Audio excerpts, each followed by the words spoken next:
మా ప్రియమైన పరలోకపు తండ్రి, పరిశుద్ధుడైన మా దేవ, మన మగలిన తండ్రి, సమస్త మహిమ కుమారుడు, మా ప్రభు రక్షకుడు ప్రభైన యేసుక్రీస్తు వారు కలవరిశిలలో కార్చిన పరిశుద్ధమైన ప్రశస్తమైన రక్త ప్రోక్షణ క్రిందికి ఆత్మ ప్రాణ దేహముగా ఈ పాదము సంతకొస్తుండగా ప్రభావాన్ని కూడా పరిశుద్ధపరచము. తండ్రి రాత్రి కాల సమయంలో కృతజ్ఞత ఆకుడిలో ప్రభా మీరు ఏర్పరిచిన ఈ యొక్క బట్టి ప్రభానికి వందన స్తోత్రములు ప్రభా. తండ్రి నా గత జీవితంలో మీరు చేస్తూ వచ్చిన ప్రభా మేలన్నింటిని బట్టి మీకు వందన స్తోత్రములు ప్రభా.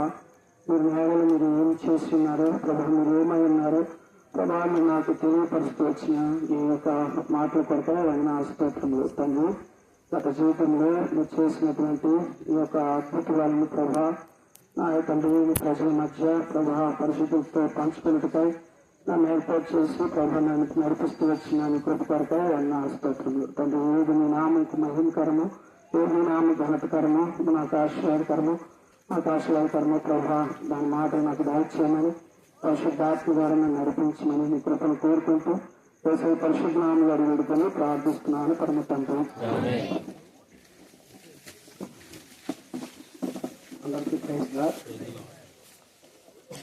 దేవుడు నా జీవితంలో చేసిన ప్రతి మహిమను బట్టి మీ అందరి ప్రార్థన ఎంతో ఉంది. ఈ ప్రార్థన మా జీవితాలు అందరికీ తెలుసు. నేను ఎలాగా జీవించాను గత సంవత్సరం చెప్తూ వచ్చాను. అయితే దేవుడు ఈ సంవత్సరంలో నా జీవితంలో చేసిన కొన్ని మాటలు మీ మధ్యన పంచుకోవాలనుకుంటున్నాను. ఫస్ట్ సంవత్సరం 2023 జూలై 15వ తారీఖు దేవుడు నాతో మాట్లాడినప్పుడు నేను ఎంతో బాధపడుతూ వచ్చాను. తండ్రి గత గడిచిన 40 సంవత్సరాలు ప్రభా ఎంతో నేను ఈ లోకానికి పాపానికి దాసుని ఈ లోకంలో తిరుగుతున్నప్పుడు ప్రభా మీరు నాతో మాట్లాడుతూ వచ్చిన ఈ ఆదరణ మాటల కొరకే ఉన్నారని కన్నీటితో ప్రార్థించుకుంటూ వచ్చాను. దేవుడు ఆయన సొంత సమయంలో నన్ను రక్షించుకొని బాప్తిస్మంలో పాల్గొంటూ సహాయపడుతూ వచ్చాడు. తర్వాత నేను బైబిల్ చదవటం కొన్ని మాటలు నేను చెప్పి ముగిస్తాను. అయితే దేవుడు నాతో ప్రతి దినము మాట్లాడుతూ వచ్చాడు. అయితే నేను బైబిల్ చదువుకున్నప్పుడు ఫస్ట్ సారి చదువుకున్నప్పుడు 1 సంవత్సరంలో నేను కంప్లీట్ చేసుకుంటూ వచ్చాను. అయితే ప్రతి దినం కూడా మాట్లాడినప్పుడు దేవుడు స్వయంగా ప్రతి దాన్ని కూడా నాకు వివరిస్తూ వచ్చాడు. అయితే నేను గ్రహింపు కొద్ది తక్కువ కాబట్టి చదువుకుంటూ వెళ్తూ వచ్చాను. రెండోసారి 1 సంవత్సరం అయిపోయింది, అన్నయ్య దగ్గర ప్రార్థన చేయించుకున్నాను. రెండో సంవత్సరం ఈ సంవత్సరంలో ఏం జరిగిందంటే ప్రతిరోజు లాగానే నేను కూడా ప్రార్థిస్తూ వచ్చాను. అయితే ప్రభువా గత సంవత్సరం అంతా కూడా గడిచిపోయింది. అయితే నేను ఏమి తెలుసుకోలేకపోయాను ప్రభువా, ఈ సంవత్సరము నాతో మాట్లాడండి. అయితే నాకు ఇచ్చిన ఈ మందిరంలో మీరు ఉంచుతూ వచ్చారు. అన్నయ్య కూడా నేను మాట ఇచ్చాను. మరి నేను వెళ్ళాలనుకున్నాను ప్రభువా, అక్కడికి వెళ్ళి జాగరణ గుడిలో ఉండాలనుకున్నాను. మరి ఎట్లా ఏముందని అడిగాడు. ఆ సంవత్సరం అన్నయ్య అడిగాడు నన్ను వెళ్ళేటప్పుడు, మరి వస్తానని అన్నావు కదా అన్ని తీసి ఇప్పుడు మరి వచ్చేస్తావా అని అడిగితే సరే నేనే ప్రార్థన చేసుకొని చెప్తాను అంటూ వచ్చాను. అక్కడ అద్భుతమైన విషయం ఏంటంటే దేవుడి కృప నా ఎడలో ఉంటూ వచ్చింది. ఎందుకంటే నాకు ఎన్నో దారులు ఉన్నాయి. అక్కడ అనేకమైనటువంటి ఏర్పరచుకున్నటువంటి ఈ లోక సంబంధమైన ఆశలు చాలా ఉన్నాయి. నన్ను తీసుకెళ్ళడానికి కూడా చాలా విషయాలు ఉన్నాయి. అయితే దేవుడి కృప నాకు 3 సహోదరులు నాకు తోడుగా ఇచ్చాడు దేవుడు. ప్రదీప్ బ్రదర్, రమణ్ బాబు బ్రదర్, చెన్నారెడ్డి బ్రదర్. ఈ 3 కూడా ప్రతిదినం కూడా నాకు ఏదైనా తలంపు వచ్చినప్పుడల్లా 5 నిమిషాలు ఫోన్ చేసేవాడు. ఫోన్ చేసి బ్రదర్ ఎక్కడ ఉన్నారు, మీరు రండి పరిచయం వెళ్ళాలని. అయితే నేను నాకు తెలియకుండానే ఈ 2 సంవత్సరాల జీవితం 2 సంవత్సరాల 5 నెలల 16 రోజులు ఈ రోజుకి. అయితే నా 2.5 సంవత్సరాల జీవితంలో దేవుడు నేను ఏ రోజు రక్షింపబడిన కాడి నుంచి సహోదరుని విడిచిపెట్టి పక్కకి వెళ్ళలేదు. ఏ రోజు కూడా ప్రతిరోజు కూడా దేవుడు నాతో మాట్లాడటం, దానికి నేను విధేయత కలిగి ఉండడానికి కారణం దేవుడు నా ఎడమ ఉన్న కృపను బట్టి మనుషులను తోడుగా ఉంచాను. అయితే ఈ సంవత్సరం అంతట్లో కూడా ప్రభా మరి నేను సంవత్సరం దాటిపోయింది, మరి నా పని ఏంటి ప్రభా నేను అని ప్రార్థన చేసుకుంటూ వచ్చాను. అయితే దేవుడు అద్భుతంగా అనేక సార్లు నాతో మాట్లాడుతూ వచ్చాడు. కానీ నేను ఆయన స్వరం వినడానికి నాకు చేతగాలేదు. అలా ఏం చెప్తాడు, నేను ఏం చేయాలి మందిరంలో, మరి ఇక్కడ ఉండాలా, మరి అక్కడికి వెళ్ళాలా ప్రభా, నాకు ఏం అర్థం కావట్లేదు ప్రభా, సహాయం దయచేయనప్పుడు వాక్యం 2వ సారి చదువుతున్నా. ఫస్ట్ సారి చదివినప్పుడు నేను ఏడుస్తూనే ఉన్నాను. 2వ సారి దేవుడు ప్రతి విషయాన్ని కూడా బైబిల్లో ఆది కాండంలో, నిర్గమకాండంలో, ఇవన్నింటిలో కూడా ప్రతి వచనాల్లో కూడా నాతో మాట్లాడుతూ వచ్చాడు, నన్ను బలపరుస్తూ వచ్చాడు. కానీ నేను స్వరం వింటూ నాకు చేత కాలేదు. అయితే ఈ సంవత్సరం ఆఖరిలో ఇంకా 6 నెలలు ఉందనగా దేవుడు నాతో ప్రతిరోజు కూడా మాట్లాడుతూ వస్తూ ఉన్నాడు. పాడే విషయంలో కానీ ప్రతి విషయంలో కానీ. అయితే నేను రెండింటిలో తెలుసుకోలేకపోతున్నాను, పరిచయం విషయంలో. ఈ రెండింటిలో దేవుడు ఏది ఇస్తాడు అనేది ఈ రెండు ఒక పక్కన ఉంటే నేను ఊరు వెళ్ళాలన్నా మరి ఇక్కడే ఉండాలా ప్రభువా అని ప్రార్థన చేసుకుంటూ వచ్చాను. అయితే దేవుడు ఆ స్వరం నేను వినడానికి నాకు చేత కాలేదు ఇప్పుడు కూడా. అయితే మీరు అందరూ కూడా నా కొరకు ప్రార్థించండి. దేవుడు ఎన్నో విధములుగా నన్ను నడిపిస్తూ ఉన్నాడు. అయితే ప్రతి విషయంలో కూడా దేవుడు చేసినటువంటి కృపను బట్టి నేను దేవుని సన్నిధిలో అయితే నాకు సంతోషంగా ఉంది. నా కుటుంబాన్ని నడిపించుకుంటూ వచ్చాను.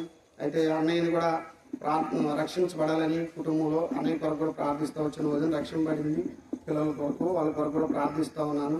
అంత మాత్రమే కాదు, ఇంకొక విషయం ఏంటంటే నేను ఈ ఊరు విడిచిపెట్టి వెళ్ళాలని నేను ఇంతకు ముందు కూడా అనుకున్నప్పుడు దేవుడు నన్ను పోనీలేదు. నేను ఊర్లోనే అక్కడ హైదరాబాద్లో ఇల్లు కట్టుకొని ఉండిపోవాలనుకున్నాను. దేవుడు ఎందుకో మరి నన్ను ఇక్కడి నుంచి తీసుకెళ్ళలేదు. అయితే నేను ఏం చెప్పాలనుకుంటున్నానంటే ఈ బజార్లో ఉన్న వారందరూ కూడా నా గురించి మీ అందరికీ తెలుసు. అయితే దేవుడు ఒకసారి ఆయన కృప లేకపోతే ఎవ్వరు కూడా ఎంత మంచివారు కూడా వారి స్వయం శక్తి ద్వారాగా ఏమి చేయలేరు. దేవుడి కృప మన ఎడలో ఉండాలి. కాబట్టి అందరూ కూడా దేవుడు ఆ ముఖ్యమైన సత్య స్వరూపి అయిన దేవుణ్ణి, ఆ గొప్ప దేవుని తెలుసుకోవాలని మీ అందరికి కూడా ప్రేమపూర్వకంగా తెలియపరుస్తున్నాను. అయితే దేవుని తెలుసుకోకపోతే ఈ లోకాన్ని విడిచిపెడితే ఆ నిత్య నరకంలో ఉంటాము.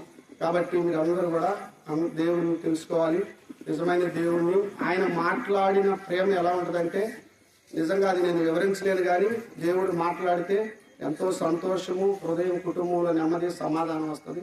అయితే ఇంకొక చిన్న విషయం ఏంటంటే దేవుడు నా జీవితంలో మరొక చేసిన మంచి కార్యం ఏంటంటే మా నాన్నని గారిని తీసుకోవటం. అయితే నేను ఊహించలేదు, ఆయన హాస్పిటల్కి వెళ్ళి ఉంటాడేమో, మళ్ళీ తిరిగి వస్తాడేమో అని అనుకున్నాము. ఈ లాస్ట్ దినాల్లో సంతోషంగా ఉంది, బాగుంది నాన్న అంటే బాగానే ఉంది నాకు అని చెప్పాడు. ఒక కళ చెప్పాడు మా నాన్నగారు. ఆ కళ ఏంటంటే ఆయన మేము ఎప్పటిలాగే రెండోసారి కూడా తీసుకొని హాస్పిటల్కి వెళ్ళాము.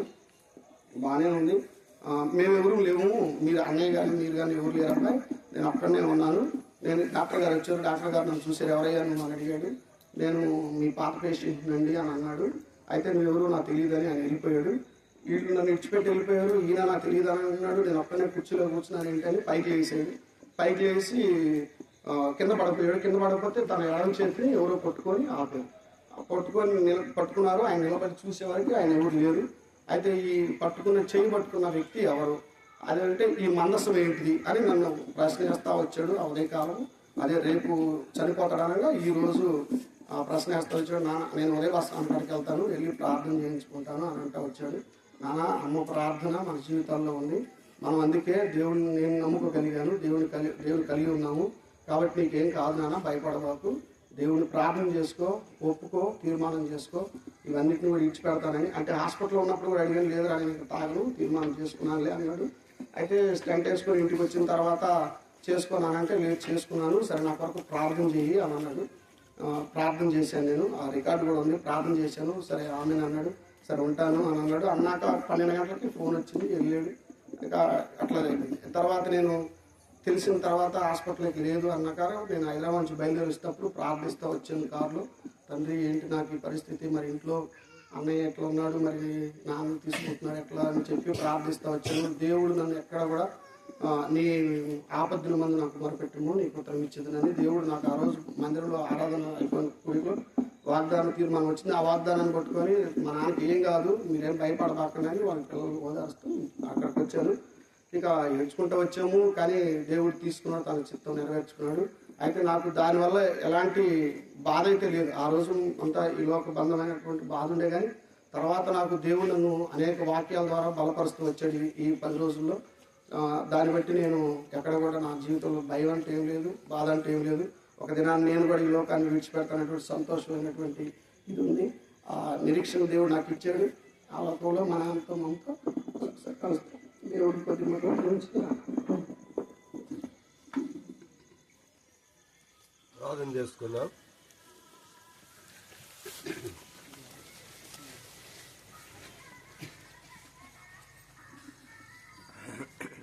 పరిశుద్ధులైన మా తండ్రి, నిన్న నేడు నిరంతరము మారని మార్పు చెందిన వాడా నీకే స్తోత్రాలు. మా జీవితాలను ఇంతవరకు నడిపిస్తూ ఉన్న నీ యొక్క నడుపుదలను బట్టి నీకే స్తోత్రాలు ప్రభా. మరి గత దినములో మరి సుజానమ్మ మరి తాను ఈ లోకములో బ్రతికినంత కాలం తన భర్త కొరకు పిల్లల కొరకు ప్రభు నాతో చాలాసార్లు చెప్తూ వచ్చేది ప్రార్థన చేయమని. మరైతే తాను తన సమయాన్ని ముగించుకొని వెళ్ళిపోయిన తర్వాత మరి ప్రేమల తండ్రి మీరే కార్యం జరిగిస్తూ వచ్చారు తన భర్తలో ఉస్మాన్ బ్రదర్లో. మళ్ళీ ఈ లోక సంబంధమైన కొన్ని అలవాట్లలో తాను మునిగిపోయినప్పుడు చుట్టూ చివరిలో ఒక వారం 10 రోజులు తనకు అవకాశం ఇచ్చారు. మీతో వందనాలు సుధులు స్తోత్రాలు చెల్లించుకుంటున్నాను. మరి నేను కూడా ఆ రోజు వచ్చి అడుగుతూ వచ్చాను. మరి తాను కూడా గతగానే మేము తీర్మానం చేస్తున్నాను చెప్తూ వచ్చాను. మీకు స్తోత్రాలు. ఆ తర్వాత చక్రవర్తి కూడా ఎన్నోసార్లు చెప్తూ వచ్చాను. మరి దేవుని యొక్క రక్షణానందాన్ని గురించి తన తల్లి చెబుతూ వచ్చిన మాట కూడా జ్ఞాపకం చేస్తూ వచ్చాను. కానీ సమయము మొదలుగా మీ ఆందోళనలను కనుక మీ సొంత సమయములను దర్శిస్తూ తనలో ఉన్నట్ల యొక్క ప్రతి పరిస్థితి నుంచి మీరు బయటకు తీసుకొచ్చారు. మీకు స్థితిలో స్తోత్రాలు. వెంకయ్య గారు కూడా ప్రార్థన చేసుకుంటున్నాను. మరి అతనికి కూడా కనబడినప్పుడు నేను చెబుతున్నాను. కొంతమంది బ్రదర్స్ మరి అభిషేకం లాంటి వాళ్ళు కూడా అతను చెప్తున్నారు. ఎందుకంటే ఎవరితో సన్నిహితం ఉంటాడో మరి వారు చెప్తున్నారు తనకు కూడా. అయినప్పటికీ మీ చేతులకు అప్పగించుకుంటున్నాం. రక్షణ విభావ ఆధీనమని రాయబడింది. ఇంకా కుటుంబంలో మీ యొక్క మర్యాద కొరకు కూడా ప్రార్థన చేసుకుంటున్నాను. చక్రవర్తి వారి పిల్లల కొరకు కూడా. ఇంకా ఎవరు రక్షణ మారు మనసు పొందలేరు వారందరి కొరకు కూడా ప్రార్థన చేసుకుంటున్నారు. క్రీస్తు యేసు ప్రభు నుండి ఉంటే ఆ కుటుంబంలో ఉన్న సంతోషం మరి అది చెప్పేది కాదు. అది మహా ఆనందం. ఈ లోకంలో తింటానికి ఉన్నా లేకపోయినా కుటుంబంలో అందరూ దేవుని భయం కలిగి ప్రార్థన చేసుకుంటూ కుటుంబ ప్రార్థన చేసుకుంటూ వాక్యం చదువుకుంటూ దేవుని సహవాసం కలిగి ఉంటే ఒక పరలోక రాజ్యము ప్రభు మా మధ్యలో మేము తప్పనిసరిగా అనుభవించగలం. అట్టి భాగ్యాన్ని అనేకులు ప్రభుత్వ ప్రపంచంలో పోగొట్టుకుంటున్నారు. ఈ జాగరణలోని క్రైస్తవ పాలనలో కూడా చాలా మందికి ఆ భాగ్యము లేదు. భర్త రక్షించబడితే భార్యకు లేదు, భార్య రక్షించబడితే భర్తకు లేదు, భార్య భర్తను రక్షించబడితే బిడ్డలకు లేదు.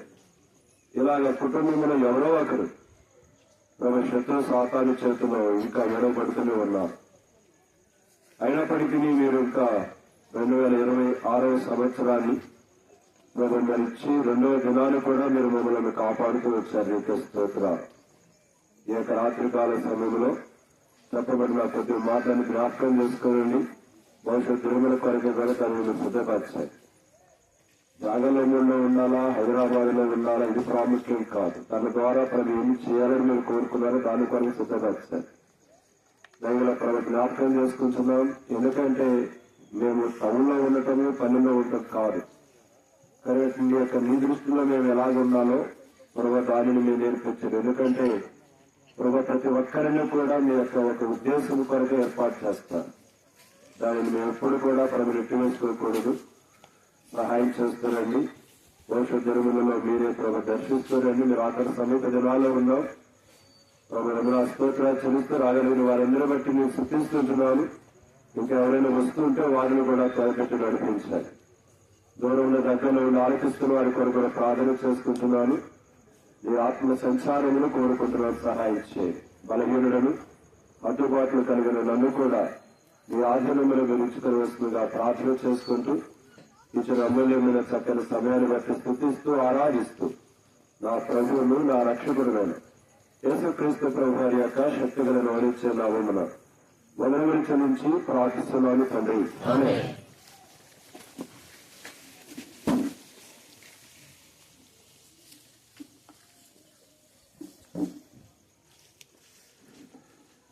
దేవుని ఉచితమైన కృపను బట్టి ఆయన మనకు అనుగ్రహిస్తూ వచ్చిన ఆ చక్కని సమయాన్ని బట్టి దేవునికి వందనాలు చెల్లిస్తున్నాను.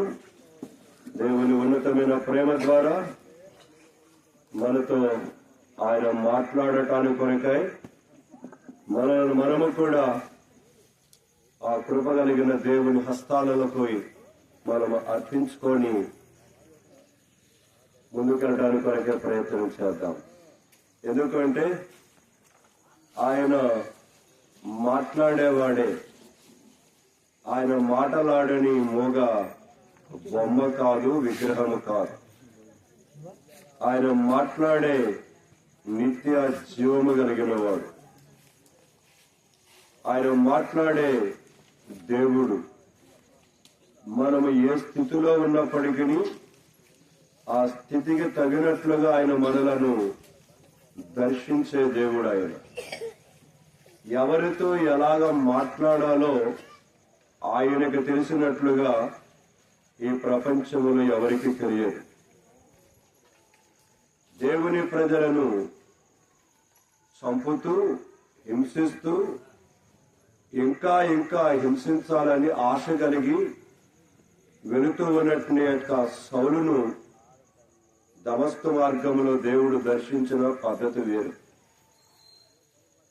నడి రోడ్డు మీద అతనిని పడవేసి 3 రాత్రింబవళ్లు అతనిని గుడ్డివాడిగా చేసి అతనితో మాట్లాడి అతనితో దర్శించి ములాఖతై ఆ దేవుడు ఎవరో, తాను అనుకుంటున్న వాడు ఎవడో క్లియర్ చేయబడుతూ వచ్చింది. అది సౌలును దేవుడు దర్శించిన పద్ధతి. అలాగనే యోహాను సువార్త 3వ అధ్యాయములో పరిసయ్యుడు, సౌలు కూడా అదే పరిసయ్య తెగకు చెందినవాడే. నికోదేమనే యొక్క ఆ పరిసయ్యుడు యేసుక్రీస్తు ప్రభు వారి యొక్క బోధనను విని ఆయనకు అర్థమైంది ఆయన పరలోకము నుండి పంపింపబడిన వాడు అని మాత్రము అర్థమైంది. అందుకని ఆ యొక్క సంభాషణలో ప్రారంభంలో మాట్లాడుతూ ఉంటాడు ఆ మాట. అప్పుడు ఆ నికోదేమనే యొక్క పరిసయ్యుడితోటి దేవుడు మాట్లాడినట్టు యొక్క విధానము ఆశ్చర్యపరిచింది తనను. దేవుని యొక్క పరలోక రాజ్యమును చూడడు, దేవుని పరలోక రాజ్యములో ప్రవేశించలేడు అని ఒకడు క్రొత్తగా జన్మించితేనే కాని, ఒకడు మారు మనసు పొందితేనే కాని అని మాటలు ఎప్పుడైతే చెబుతూ వచ్చాడో అతనికి అర్థం కాకపోతే అప్పుడు మరలా యేసుక్రీస్తు ప్రభు వారు కొన్ని మాటలు చెబుతూ వచ్చినప్పుడు అతడు దేవుని మాటల చేత సంధించబడి అతడు రహస్య క్రీస్తు ప్రభు యొక్క శిష్యుడిగా తాను కొనసాగుతూ వచ్చాడు. సో సౌలును సంధించిన విధానం వేరు, అలాగనే కరిగట్ల యొక్క పరిచయుడైనట్టు యొక్క అతనిని సంధించిన విధానం వేరు. అదే సమయంలో యోహాను సువార్త 4వ అధ్యాయములో సమరయ స్త్రీ అప్పటికే 5 కాపురాలను నాశనం చేసింది. మళ్ళీ ఇంకొకటితోటి కాపురం పెట్టింది. ఇప్పుడున్నవాడు నీ వాడు కాదని అంటాడు. సో ఆమె అలాగా జీవిస్తున్నప్పుడు ఆమెతో ఆయన దర్శించి ఆమె హృదయంలో ఉన్న విషయాలన్నిటిని బయటికి తీసుకుని వచ్చి ఆమె జీవితాన్ని బట్టబయలు చేసి ఆమెకు తాను ఎవరో బయలుపరుచుకుంటూ వచ్చాడు. అలాగా ఆమె తన కొండ విడిచి క్రీస్తు యేసు ప్రభు యొక్క బిడ్డగా కొనసాగుతూ వచ్చేది. సో ఒక్కొక్కరిని సంధించిన ఒక్కొక్క విధానం వేరు. సో అలాగా పరిశుద్ధ గ్రంథములో పేతురును దర్శించిన విధానం వేరు.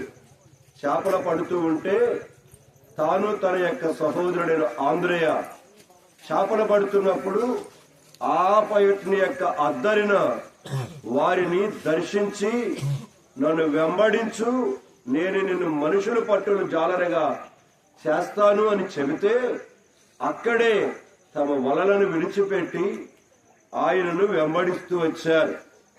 అలానే మత్తయి సువార్త 9వ అధ్యాయములో లేవీయుడు అక్కడ సుంకమును వసూలు చేస్తున్నప్పుడు అతనితో మాట్లాడుతూ వచ్చాడు. వెంటనే అతడు తన యొక్క పరిస్థితిని విడిచిపెట్టి యేసుక్రీస్తు ప్రభువును వెంబడించాడు. సో ఇలా చెప్పుకుంటూ పోతే దేవుడు ఒక్కొక్కరిని ఒక్కొక్క రకముగా సంధిస్తూ ఉంటాడు. ఆయనను దర్శించినట్లుగా నన్ను దర్శించాలని, నన్ను దర్శించినట్లుగానే నిన్ను దర్శించాలని లేదు. అది ఆయన ఇష్టం, అది ఆయన ఇష్టం. దైవజనుడు భక్త్ సింగ్ గారు అనాలోచకముగా కెరిగట్ని యొక్క తన యొక్క స్నేహితుడి యొక్క ఆహ్వానం ఎదుర్కొని కెరిగట్ని యొక్క తీసుకొని ఆ ఓడలో ప్రయాణం చేస్తున్నప్పుడు ఆదివారం పూట ఆరాధన జరుగుతూ ఉంటే ఆ ఓడలోకి తాను ఆహ్వానించబడ్డాడు. ఆ యొక్క ప్రయాణం చేస్తున్న భక్త్ సింగ్ గారు అయిష్టంగానే సరే వచ్చాం కదని వెనకాలకు వచ్చున్నాడు. ఆయన వెనకాలకు వచ్చున్నాడు. వారు ఏం చేస్తున్నారో అలాగే నిలబడితే నిలబడుతున్నాడు, కూర్చుంటే కూర్చుంటున్నాడు. అలాగా వారి మధ్యలో వెనకాల కూర్చొని చేస్తున్నాడు. అంత అయిపోయిన తర్వాత వారందరూ వారి వారి యొక్క సీట్లో నుంచి దిగి మోకాళ్ళుని ప్రార్థన చేస్తున్నారు. చివరి ప్రార్థన చేస్తున్నాడు అక్కడ సేవకుడు. చివరి ప్రార్థన చేస్తున్నప్పుడు ఈయన కూడా ఆ విధంగా మోకాలున్నాడు. మోకాలున్నప్పుడు దేవుడు తనను దర్శిస్తూ వచ్చాడు. అదే మొట్టమొదటిసారి యేసుక్రీస్తు ప్రభు భక్త్ సింగ్ గారిని దర్శించటం. అలాగా సాధు సుందర్ సింగ్ గారు దాదాపుగా 15-16 సంవత్సరాల వయసులో అప్పటికే కరిగా హైందవ సంబంధించిన యొక్క అనేకమైన గ్రంథాలను అమూలాగ్రముగా పారాయణం చేసినవాడు, నేర్చుకునేవాడు.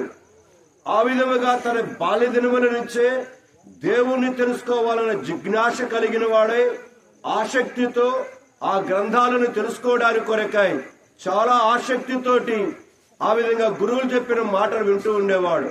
అయినను ఆ బండ్ల మీద ఎవరో మాట్లాడుతున్నట్టున్నారు. ఆ మాటలు నాకు వినపడుతుంది. కొంచెం పోయిన అక్కడ ఆవిడ కూర్చున్న వాళ్ళకి ఇంకా బాధ కానీ ఇంకో పోలా. నేను చెప్పాలి ఆ మాటలు ఇక్కడ వినబడుతున్నాయి. వాళ్ళు ఆ పిచ్చి మరి ఎవరో నాయకుడు అక్కడ తెలియదు. అక్కడ కూర్చొని అక్కడ బండ దగ్గర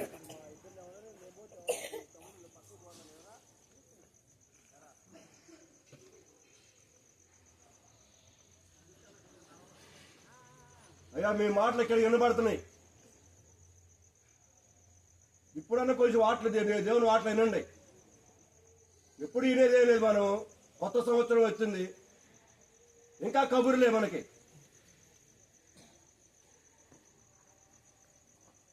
వాక్యం వినలేరు ఒక అరగంట సేపు మీరు.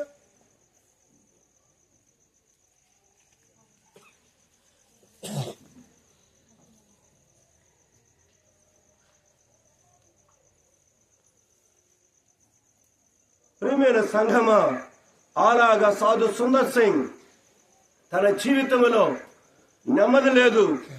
గురువును అడుగుతున్నాడు, ఏంటి ఇలాగ గ్రంథంలో రాయబడింది, దీని అర్థమైంది, దీని అర్థమైందని అడుగుతున్నప్పుడు నువ్వు చిన్నపిల్లవాడు, నీకు అర్థం కాదు అప్పుడని వాడు సమాధాయిస్తూ వచ్చారు. కానీ అతనిలో దేవుణ్ణి తెలుసుకోవాలన్న తపన రోజు రోజు రోజు రోజు రోజు రోజు పెరిగిపోతా వచ్చింది.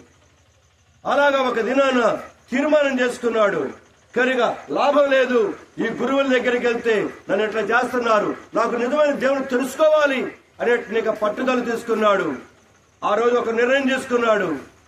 తన యొక్క జీవితంలో రాత్రి వేళ తలస్నానం చేసుకొని కనుక తన రూములోకి వెళ్ళిపోయి ఆ విధంగా ప్రార్థన చేద్దాం అనుకున్నాడు. తీర్మానం చేసుకున్నాడు. తెల్లవారి లోపల ఆ నిజమైన దేవుడు ప్రత్యక్షమైతే సరి, లేకపోతే లూధియానాకు వెళ్లే ట్రైను వారి ఇంటికి దగ్గరలోనే కనుక రైల్వే ట్రాక్ ఉంది.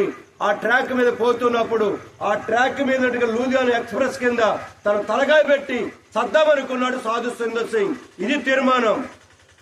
దేవుడు ఉంటే నువ్వు ప్రత్యక్షపరచాలి.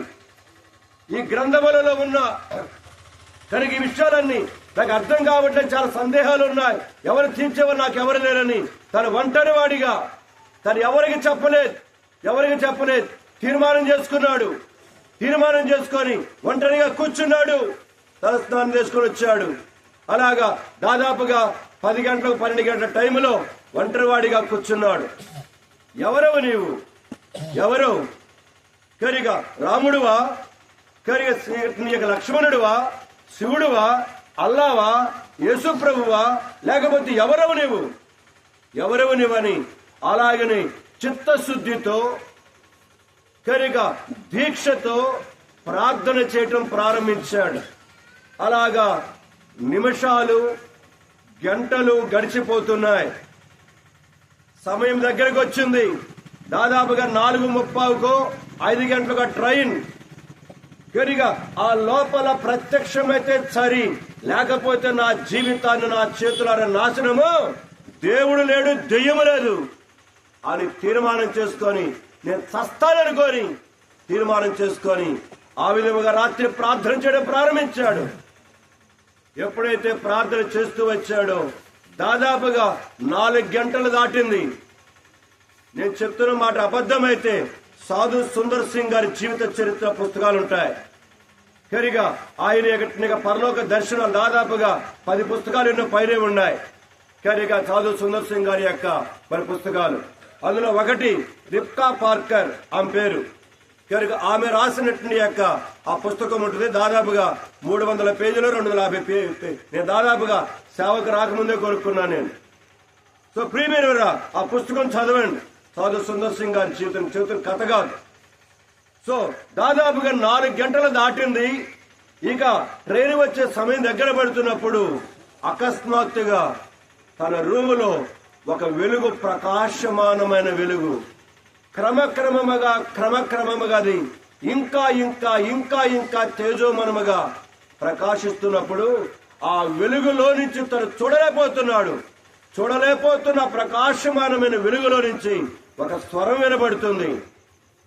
సుందర్ సింగ్, సుందర్ సింగ్. స్వరం వినబడుతుంది, మనిషి కనబట్టలే. చుట్టూ ప్రకాశమైన చూడలేనటువంటి యొక్క అంత వెలుగు. ఆ వెలుగు చేత తాను ఏమి చేయాలో అర్థం ఏమీ కనబట్టలేదు. కానీ ఆ వెలుగులో నుంచి స్వరం మాత్రం వినబడుతుంది, సుందర్ సింగ్, సుందర్ సింగ్ అని. అర్థం కాలే ఎవరు అని.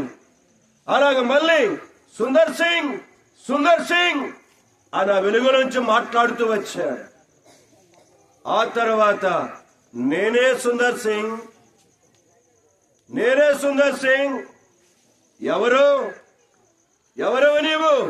నేనే సుందర్ సింగ్ అని దేవుడు క్రీస్తు యేసు ప్రభు తనతో మాట్లాడటం ప్రారంభించాడు. నువ్వా? ఆశ్చర్యపోయాడు.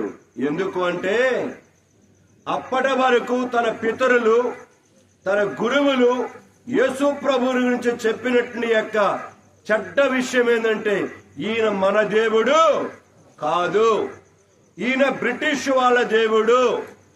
బ్రిటిష్ వాళ్ళు కనుక మన దేశాన్ని ఎంత క్రూరంగా హింసించారో అలాంటి వాళ్ళ యొక్క దేవుడిన తెల్లవాళ్ల దేవుడు, మన దేవుడు కాదు అని వారందరూ కూడా చెప్తూ వచ్చారు.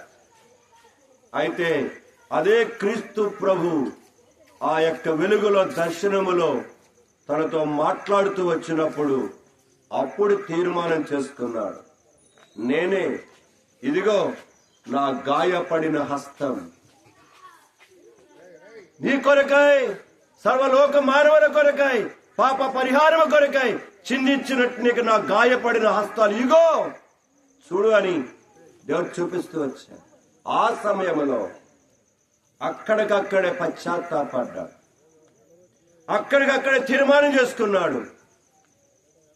అప్పటి వరకు తన ఇంటిలో ప్రశాంతంగా ఉన్న వాతావరణం తెల్లారేసరికి తాను యేసుక్రీస్తు ప్రభుని చూచానని, వెలుగును చూశానని, ఆయన మాట్లాడటం చూశానని ఎప్పుడైతే చెప్పడం ప్రారంభించారో ఇంటిలో శత్రుత్వం బయలుదేరింది.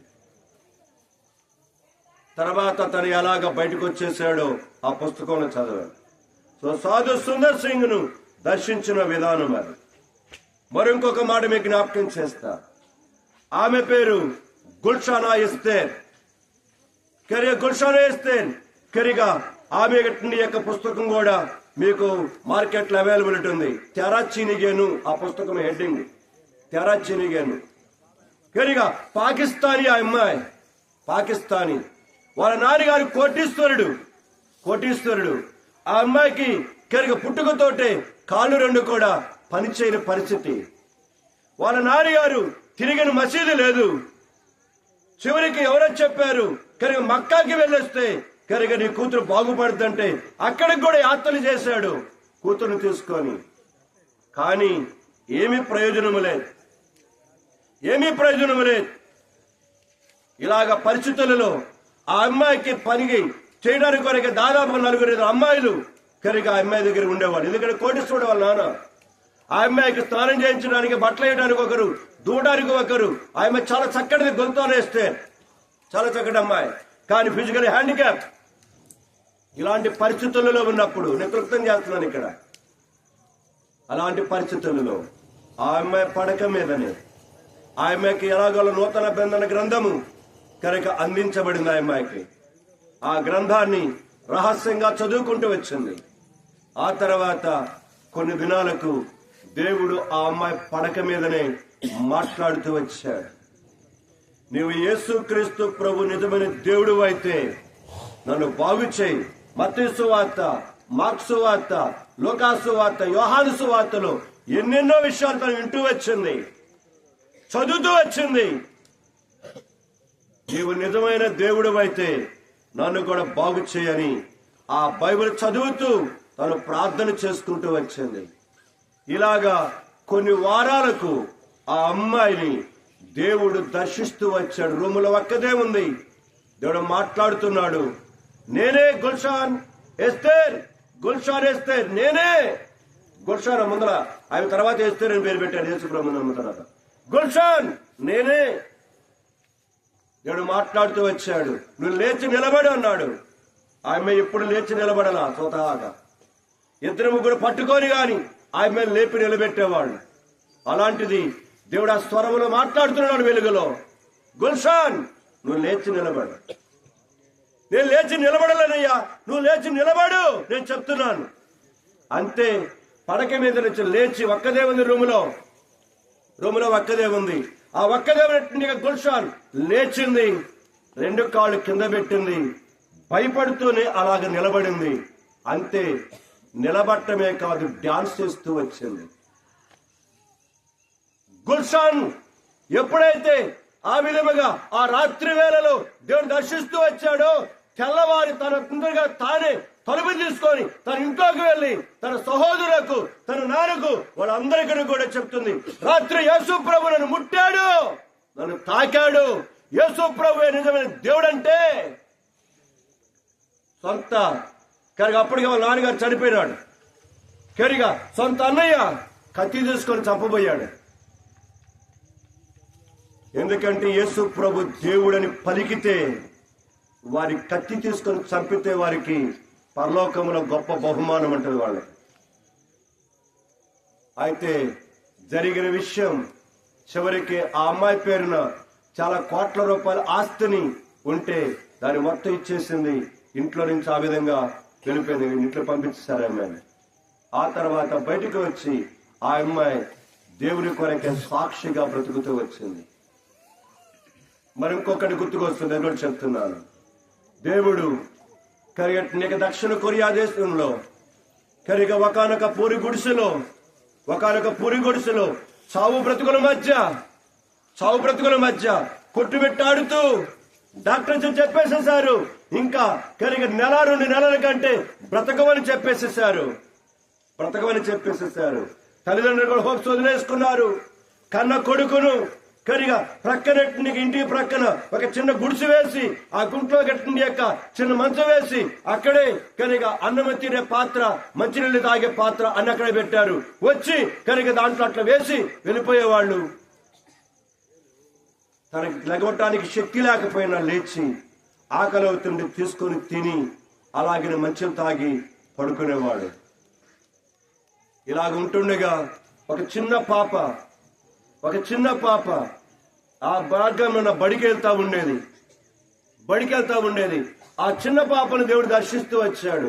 ఆ పాప క్రొత్త నిబంధన తీసుకొని వచ్చి ఆ యొక్క గుడిసె దగ్గరికి వచ్చి కరిగా అతనితో బతిమలాడుతూ చెప్తుంది, ఈరోజు అయ్యా నేను కనుక ఆ భయంకరమైన మరణకరమైన పరిస్థితులలో, ఆ భయంకరమైన బాధలు, ఆ రోగములో ఇక తగ్గేది కాదు. కక్కుతుంటే ఇంతంత రక్తం పడిపోయేది. అలాంటి భయంకరమైన పరిస్థితులలో మెల్లింగడు చూస్తే ఒక చిన్న పాప. అప్పుడు ఆ అమ్మాయి ఉంది, అయ్యా యేసు ప్రభువా. ఆ మంచంలో ఉండి కూడా చాలా ఆవేశంతో మాట్లాడేవాడు. కనుక ఆ దేవుడు నాకెందుకు, ఆ దేవుడు నాకు అక్కర్లేదు, ఆ దేవుడి పుస్తకం నాకు అక్కర్లేదు అనుకొని అని త్రోసివేసేవాడు. అయినా పాప ఏమనుకోకుండా కాముగా బైబిల్ తీసుకుని వెళ్ళిపోయేది. మళ్ళీ కనుక 2-3 రోజులకి మళ్ళీ వచ్చేది. మళ్ళీ అక్కడ గుడిసె దగ్గర నిలబడి, అయ్యా సార్ అని బ్రతిమలాడేది. ఈ పుస్తకం తీసుకొని చదవండి సార్, ఈ పుస్తకం తీసుకొని చదవండి సార్ అని బ్రతిమలాడుతుంటే మళ్ళీ తిట్టేవాడు, మళ్ళీ దూషించేవాడు. ఆ తెల్లవాళ్ళ దేవుడు నాకు అక్కర్లేదని రకరకాలుగా తనకు వచ్చినట్టుగా తిట్టేవాడు ఆ బలహీనతలోనే. అయినా ఏమనుకోకుండా వెళ్ళేది. ఇలాగా దాదాపుగా 8 సార్లు 9 సార్లు అయిపోయింది. మళ్ళీ ఆ అమ్మాయి ఏమాత్రమే సిగ్గుపడక మళ్ళీ వచ్చి ఆ యొక్క గుడిసెలో ఉన్నట్టు అతని దగ్గరికి వచ్చి మళ్ళీ మాట్లాడుతుంది. సార్, అయ్యగారు ఈ పుస్తకం తీసుకొని చదవండి. యేసు ప్రభు గొప్ప గొప్ప కార్యాలు చేశాడు. అనేకులను, చనిపోయిన వాళ్ళు లేపాడు. ఆయన మంచం మీద ఉన్నటువంటి రోగులను బాగు చేశాడు. నమ్ముకోయ్యా, యేసు ప్రభు నమ్ముకో అని బ్రతిమలాడుతూ వచ్చింది. చివరికి ఈ అమ్మాయిని నేను ప్రతిరోజు తిడుతున్నా కూడా సిగ్గు లేకుండా ఇలాగ వస్తా ఉంది. సరే, కనీసం తీసుకొని చదివితే ఏమవుతుంది నా సొమ్ము అని కనుక ఆ అమ్మాయిని దగ్గరకు రమ్మన్నాడు. దగ్గరకు వచ్చిన తర్వాత ఆ పుస్తకం ఆ చేతులు పెట్టి ఆ అమ్మాయి వెళ్ళిపోయింది. కానీ రోజు ప్రార్థన చేస్తుంది ఆ అమ్మాయి. అతని కోసం ప్రార్థన చేస్తా ఉంది. జరిగిన విషయం ఏంటో తెలుసా? ఆ పుస్తకాన్ని తన మంచం మీదనే తన గుండెల మీద పెట్టుకొని ఆ కొరియా భాషలో ఉన్న క్రొత్త నిబంధన గ్రంథం కనుక చదవటం ప్రారంభించాడు. మత్తయి సువార్త 1వ వచనం చదువుతూ ఉంటే ఈ పుస్తకం అనుకొని పక్కన పెట్టాడు. ఏముంటది అక్కడ? కనుక జనన మనన గట్ని యొక్క యేసుక్రీస్తు ప్రభు వంశావళి పట్టుకుంటుంది. అక్కడ ఆదాముకు షేతు పుట్టెను, షేతుకు పలాను పుట్టెను. ఇదేంది? కనుక ఇదేం గ్రంథం ఇదని అని అడివచ్చాడు. అయినా ఎందుకో ఇచ్చింది కదా చూద్దాం అనుకొని మళ్ళీ ఏం చేశాడు? 2వ రోజు మళ్ళీ ఇంకొంచెం ముందుకెళ్ళాలని ప్రార్థన చేసుకొని ఆ గుండె పెట్టుకుని చదవడం ప్రారంభించాడు. ఇక మెల్లిమెల్లిగా మత్తయి సువార్త అయిపోయింది, మార్కు సువార్త అయిపోయింది, లూకా సువార్త, యోహాను సువార్త అయిపోయింది. చదువుతుంటే తనకి ఏదో ఒక తెలియని కనుక ఒక శక్తి తనను ఆవరిస్తున్నట్టు ఆ పడక మీద తను ఫీల్ అవుతూ వచ్చాడు. ఈ యేసుక్రీస్తు ప్రభు మరి ఇంతమందిని బాగు చేశాడు కదా, మరి మరణమునకు సిద్ధపడుతున్న నేను ఇంకొక కొన్ని రోజులలో దాదాపుగా చనిపోయి సమాధి చేయబడబోతున్న నేను కనుక నన్ను బాగు చేయలేడా ఆయన అని ఆ మంచం మీదనే తన జీవితంలో ప్రార్థన చేయటం ప్రారంభించాడు. గుండెల మీద పెట్టుకొని ఆ తెరిచిన పరిశుద్ధ గ్రంథాన్ని. ఎప్పుడైతే తెలుసుకున్నట్టు గ్రంథాన్ని గుండెల మీద పెట్టుకొని విశ్వాసంతో ప్రార్థన చేయటం ప్రారంభించాడో తన రోగం ఎటుపోయిందో అర్థం కాలేదు. లేచాడు, మంచం మీద నుంచి చూసుకున్నాడు. తానే కల కాదు, ఇది నిజమే. అవును. లేచి ఇంట్లోకి వెళ్ళాడు. వాళ్ళకి ఆశ్చర్యం వేసింది. ఏమైందిరా నీకు? ఇదిగో ఈ పరిశుద్ధ గ్రంథములను మార్చింది, నాకు రోగాన్ని కనుక తీసివేసింది, సావబోతున్న నన్ను బ్రతికించిందని. దేవుని కొరకే బ్రతికాడు. ప్రపంచములోనే అతి పెద్ద మందిరం ఆయనే కట్టింది. ఆయన ద్వారానే దక్షిణ కొరియా దాని క్యాపిటల్ సియోల్లో ఆ మందిరం ఉంటుంది. ఆ మందిరం మీకు ప్రతి ఆదివారం దాదాపుగా 5 ఆరాధనలు జరుగుతాయి. మొత్తం 15 లక్షల మంది వస్తారు ఆరాధన. నేను చెప్తున్న కథ కాదు. ఈ ఇంటికి వెళ్ళిన తర్వాత క్లిక్ చేసుకొని యూట్యూబ్ లో చూడండి. పాల్ యాంగిచో చనిపోయినాడు అండి, కనుక ఈ మధ్య చనిపోయినాడు. కనుక పాల్ యాంగిచో కనుక చర్చను కూర్చొని ఆయన పేరు పాల్ యాంగిచో ఆయన పేరు. ప్రియమైన సంఘమా, నేను ఇప్పుడు చెప్తూ వచ్చినట్టు యొక్క వారందరి జీవితములలో దేవుడు ఒక్కొక్కరిని ఒక్కొక్క రకముగా ఏం చేశాడు, దర్శిస్తూ వచ్చాడు. ఈ రాత్రి దేవుడు నిన్ను కూడా దర్శించాలని ఇష్టపడుతున్నాడేమో నాకైతే తెలియదు. దేవుడు దర్శిస్తున్నప్పుడు పెడచెవిని పెట్టుకుంటూ పోతే శాశ్వతమైన నష్టం పోతాం. ఇప్పటికే దేవుడు చాలాసార్లు దర్శిస్తూ వచ్చాడేమో, అయినా పెడచెవిని పెట్టుకుంటూ వెళ్ళిపోయావేమో. దేవుడు ఈ 2026వ సంవత్సరం ఈ యొక్క దినములలో 2వ రోజున ఈ రాత్రి వేళలలో దేవుడు మరొక్కసారి నీకు అవకాశం ఇచ్చి చూడాలని దేవుడు ఇష్టపడుతున్నాడేమో. రేపు నీది కాకపోవచ్చు. దానియేలు గ్రంథం 5వ అధ్యాయంలో బెల్షస్సు తోటి దానియేలు మాట్లాడుతున్నాడు. ఇవన్నీ ఎరిగి ఉండియు నీ జీవితంలో నీవు నీ మనసును అణుచుకొనక నీ ఇష్టానుసారముగా తింటూ త్రాగుతూ నీ భార్యలతో, నీ ఉపపత్నులతో, నీ అధిపతులతో చూస్తున్నావే కాని నీ పరలోకమందున దేవుడి నిన్ను ఏం చేయలేదు, మహిమపరచలేదు. ఆ వాడు ఉంటుంది అక్కడ. పరలోకపు యొక్క దేవుణ్ణి నువ్వు మహిమపరచక నిన్ను నీవు మహిమపరుచుకుంటున్నావు. నీ దేవతను మహిమపరుస్తున్నావు. నీ అధిపతులను, నీ భార్యలను, ఉపపత్తులను నిన్ను నీవు మహిమపరుచుకుంటున్నావు. కాబట్టి నీకు హెచ్చరికగా ఈ యొక్క గోడ మీద మాట రాయబడ్డాయి. మేనే టేకెన్ ఓ పార్సెల్ అంటే అర్థమైందో తెలుసా అని చెప్పాడు. ఇదిగో దేవుడు నీ రాజ్యమును, నీవు రాజ్యము సింహాసనం మీదకి వచ్చిన దగ్గర నుంచి ఇప్పటి వరకు అయినట్టు నీ యొక్క ప్రతి దినమును దేవుడు లెక్కించాడు. లెక్క చూసి లెక్కనేం చేశాడు, ముగించాడు. ఆ లెక్కలో నువ్వు లెక్కలో తక్కువైపోయావు. కాబట్టి నీ రాజ్యము నీ యొద్ద నిలవదు అని చెప్పాడు. ఆ సమయంలో తను పశ్చాత్తాపడితే బాగుండేది. కానీ అదే రాత్రి ఏమైపోయాడు, అతడు చనిపోవటం మనం చూస్తాం. కనుక దానియేలు గ్రంథం 5వ అధ్యాయం చివరి భాగంలో, అలాగనే కరిగట్ని యొక్క అపోస్తల కార్యముల గ్రంథం 12వ అధ్యాయములో యాకోబును చంపేసేశాడు హేరోదు. అది యూదులకు ఇష్టమైన కార్యముగా గమనిస్తూ వచ్చాడు. కాబట్టి ఆ విధముగా యేసుక్రీస్తు ప్రభు నమ్ముకున్న తన బిడ్డలను, తన శిష్యులను, యేసు ప్రభు యొక్క ఫాలోవర్స్ ను చంపితే వీళ్ళకి చాలా సంతోషంగా ఉంది అనుకొని పేతురు కూడా చంపాలనుకొని పట్టుకొని చెరసాలలో వేసి పండగ అయిపోయిన తర్వాత చంపుదామనుకున్నాడు. అది అప్పుడు యూదుల యొక్క పండగ అక్కడ ఆ ప్రాంతంలో. అయితే రేపు చంపుదామనగానే దేవుడు ఆ యొక్క దూతను పంపించాడు. ఆ చెరసాలలో ఉన్న పేతురును బయటికి తీసుకుని వచ్చాడు. చెరసాల అంతా భద్రంగానే ఉంది. ఒక గేటు తెరుచుకుంది, 2వ గేటు తెరుచుకుంది, 3వ గేటు తెరుచుకుంది. కానీ సైనికులు అట్లానే ఉన్నారు. మళ్ళీ అతను బయటికి రావడంతో గేట్లన్నీ మళ్ళీ అలాగే వేస్తున్నాయి. తనకు అర్థం కాల, ఇది కళ అనుకున్నాడు. కళ కాదు, వాస్తవమని. తర్వాత తనను ఒక రోడ్డు దగ్గర తీసుకుని వెళ్లి ఆ దూత విడిచిపెట్టి వెళ్ళిపోయిన తర్వాత తనకు అర్థమైంది, ఇది దర్శనము కాదు, కళ కాదు, వాస్తవం అని. అయితే తెల్లవారి పండగ అయిపోయిన తర్వాత పేతురుని చెరసాల నుంచి తీసుకొని వచ్చి చంపుదామనుకొని సైనికులు పంపిస్తే సైనికులందరూ కాపలా బాగా కాస్తున్నారు.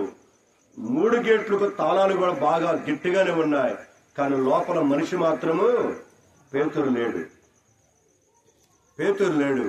పేతురు లేని కారణాన్ని బట్టి ఆ కాపలాగా ఉన్నటువంటి యొక్క సైనికులను కనుక విమర్శించి ఏం చేశారు మీరు అతను చెప్పి వాళ్ళందరిని ఏం చేశాడు, నిర్దాక్షిణ్యంగా చంపించేశాడు.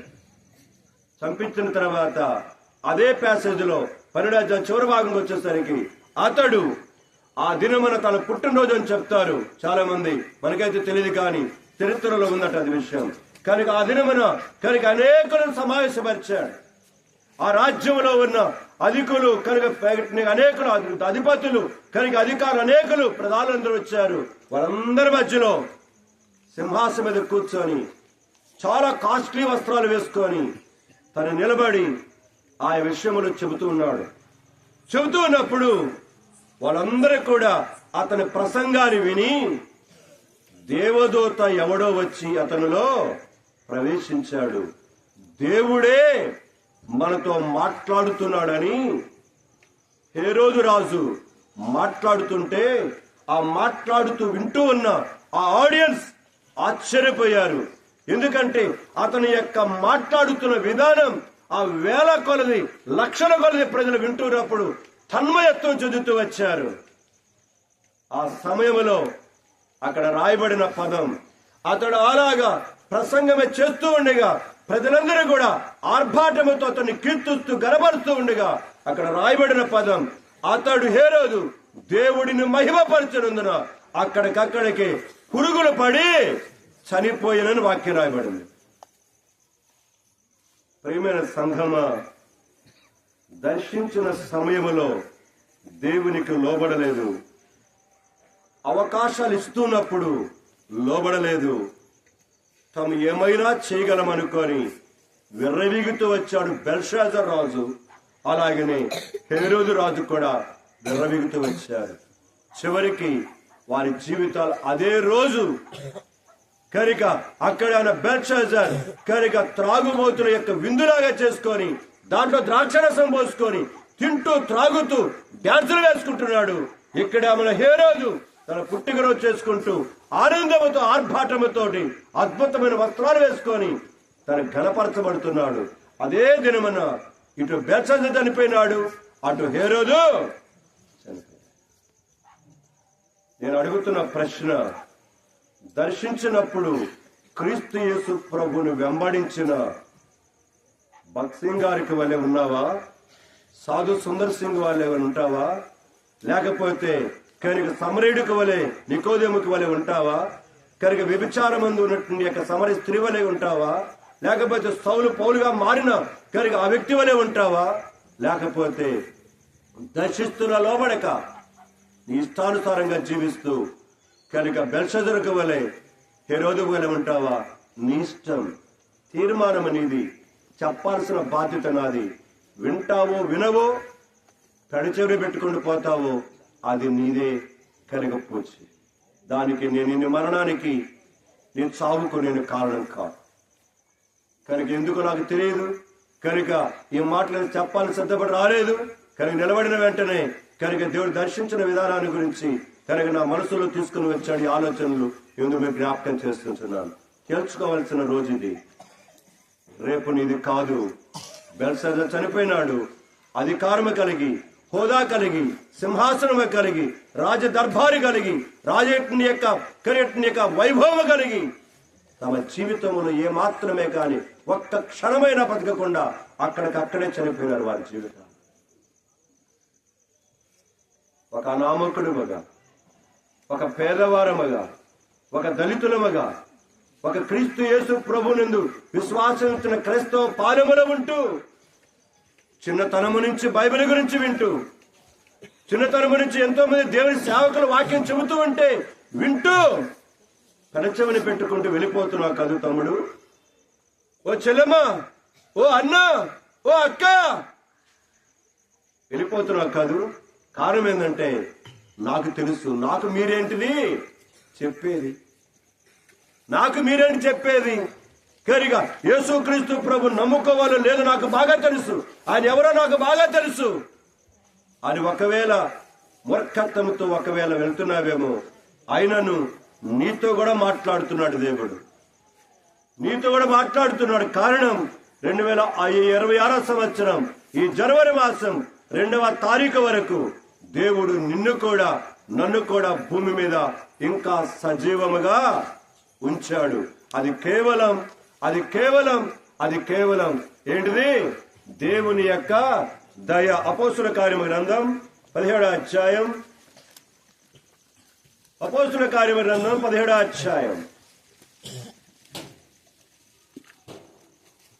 25వ వచనం చదువుతున్నాను. ఆయన అందరికిని జీవమును ఊపిరిని సమస్తమును దయచేయువాడు. నీకును కూడా నాకును కూడా జీవమును ఊపిరిని సమస్తమును, నీవు తినటానికి ఆహారం, తినిన ఆహారం జీర్ణమవటానికి జీర్ణశక్తి, అలాగనే నీ శరీరంలో రక్తము కనుక కణములు ఎప్పటికప్పుడు తయారవడానికి కొరకాయ ఆ మూలుగును ఎముకలలో కలుగ చేసిన వాడు ఆయనే. నీ ప్రమేయము లేకుండానే, నీకు తెలియకుండానే నువ్వు పడుకున్నా, నిద్రపోతున్నా, నువ్వు పని చేస్తున్నా, నీకు తెలియకుండానే నీలో పనిచేస్తున్న మూత్రపిండాలను దేవుడు పెట్టాడే. లోపల కరిగట్టి నీకు ఊపిరితిత్తులను పెట్టాడే, గుండెను పెట్టాడే, నీ మెదడులో నీ తలకాయలో పెట్టాడు, నీ పుచ్చిలో ఉన్నది ఆ మెదడును పెట్టాడే. నీకు తెలియకుండానే ఇవన్నీ ఆపరేట్ అవుతున్నాయి. ఇవన్నీ కూడా కనుక చకచక తమ పనిని తాము చేసుకుంటూ పోతున్నాయి. అవి దేవుడు ఇచ్చిన ఏ నియమమును ఏం చేయలేనవి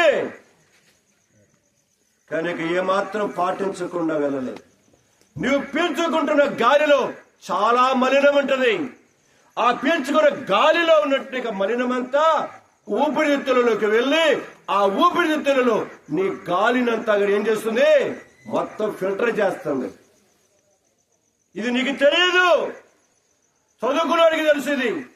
కనుక ఆ గాలిలో ఉన్న అనేక రకరకాల వాయువులు ఉంటాయి. కనుక ఆ వాయువులన్నీ నీ ముక్కు ద్వారా వెళ్ళి ఊపిరితిత్తులలోకి వెళ్తాయి. ఊపిరితిత్తులలో చిన్న చిన్న బాల్స్ ఉంటాయి.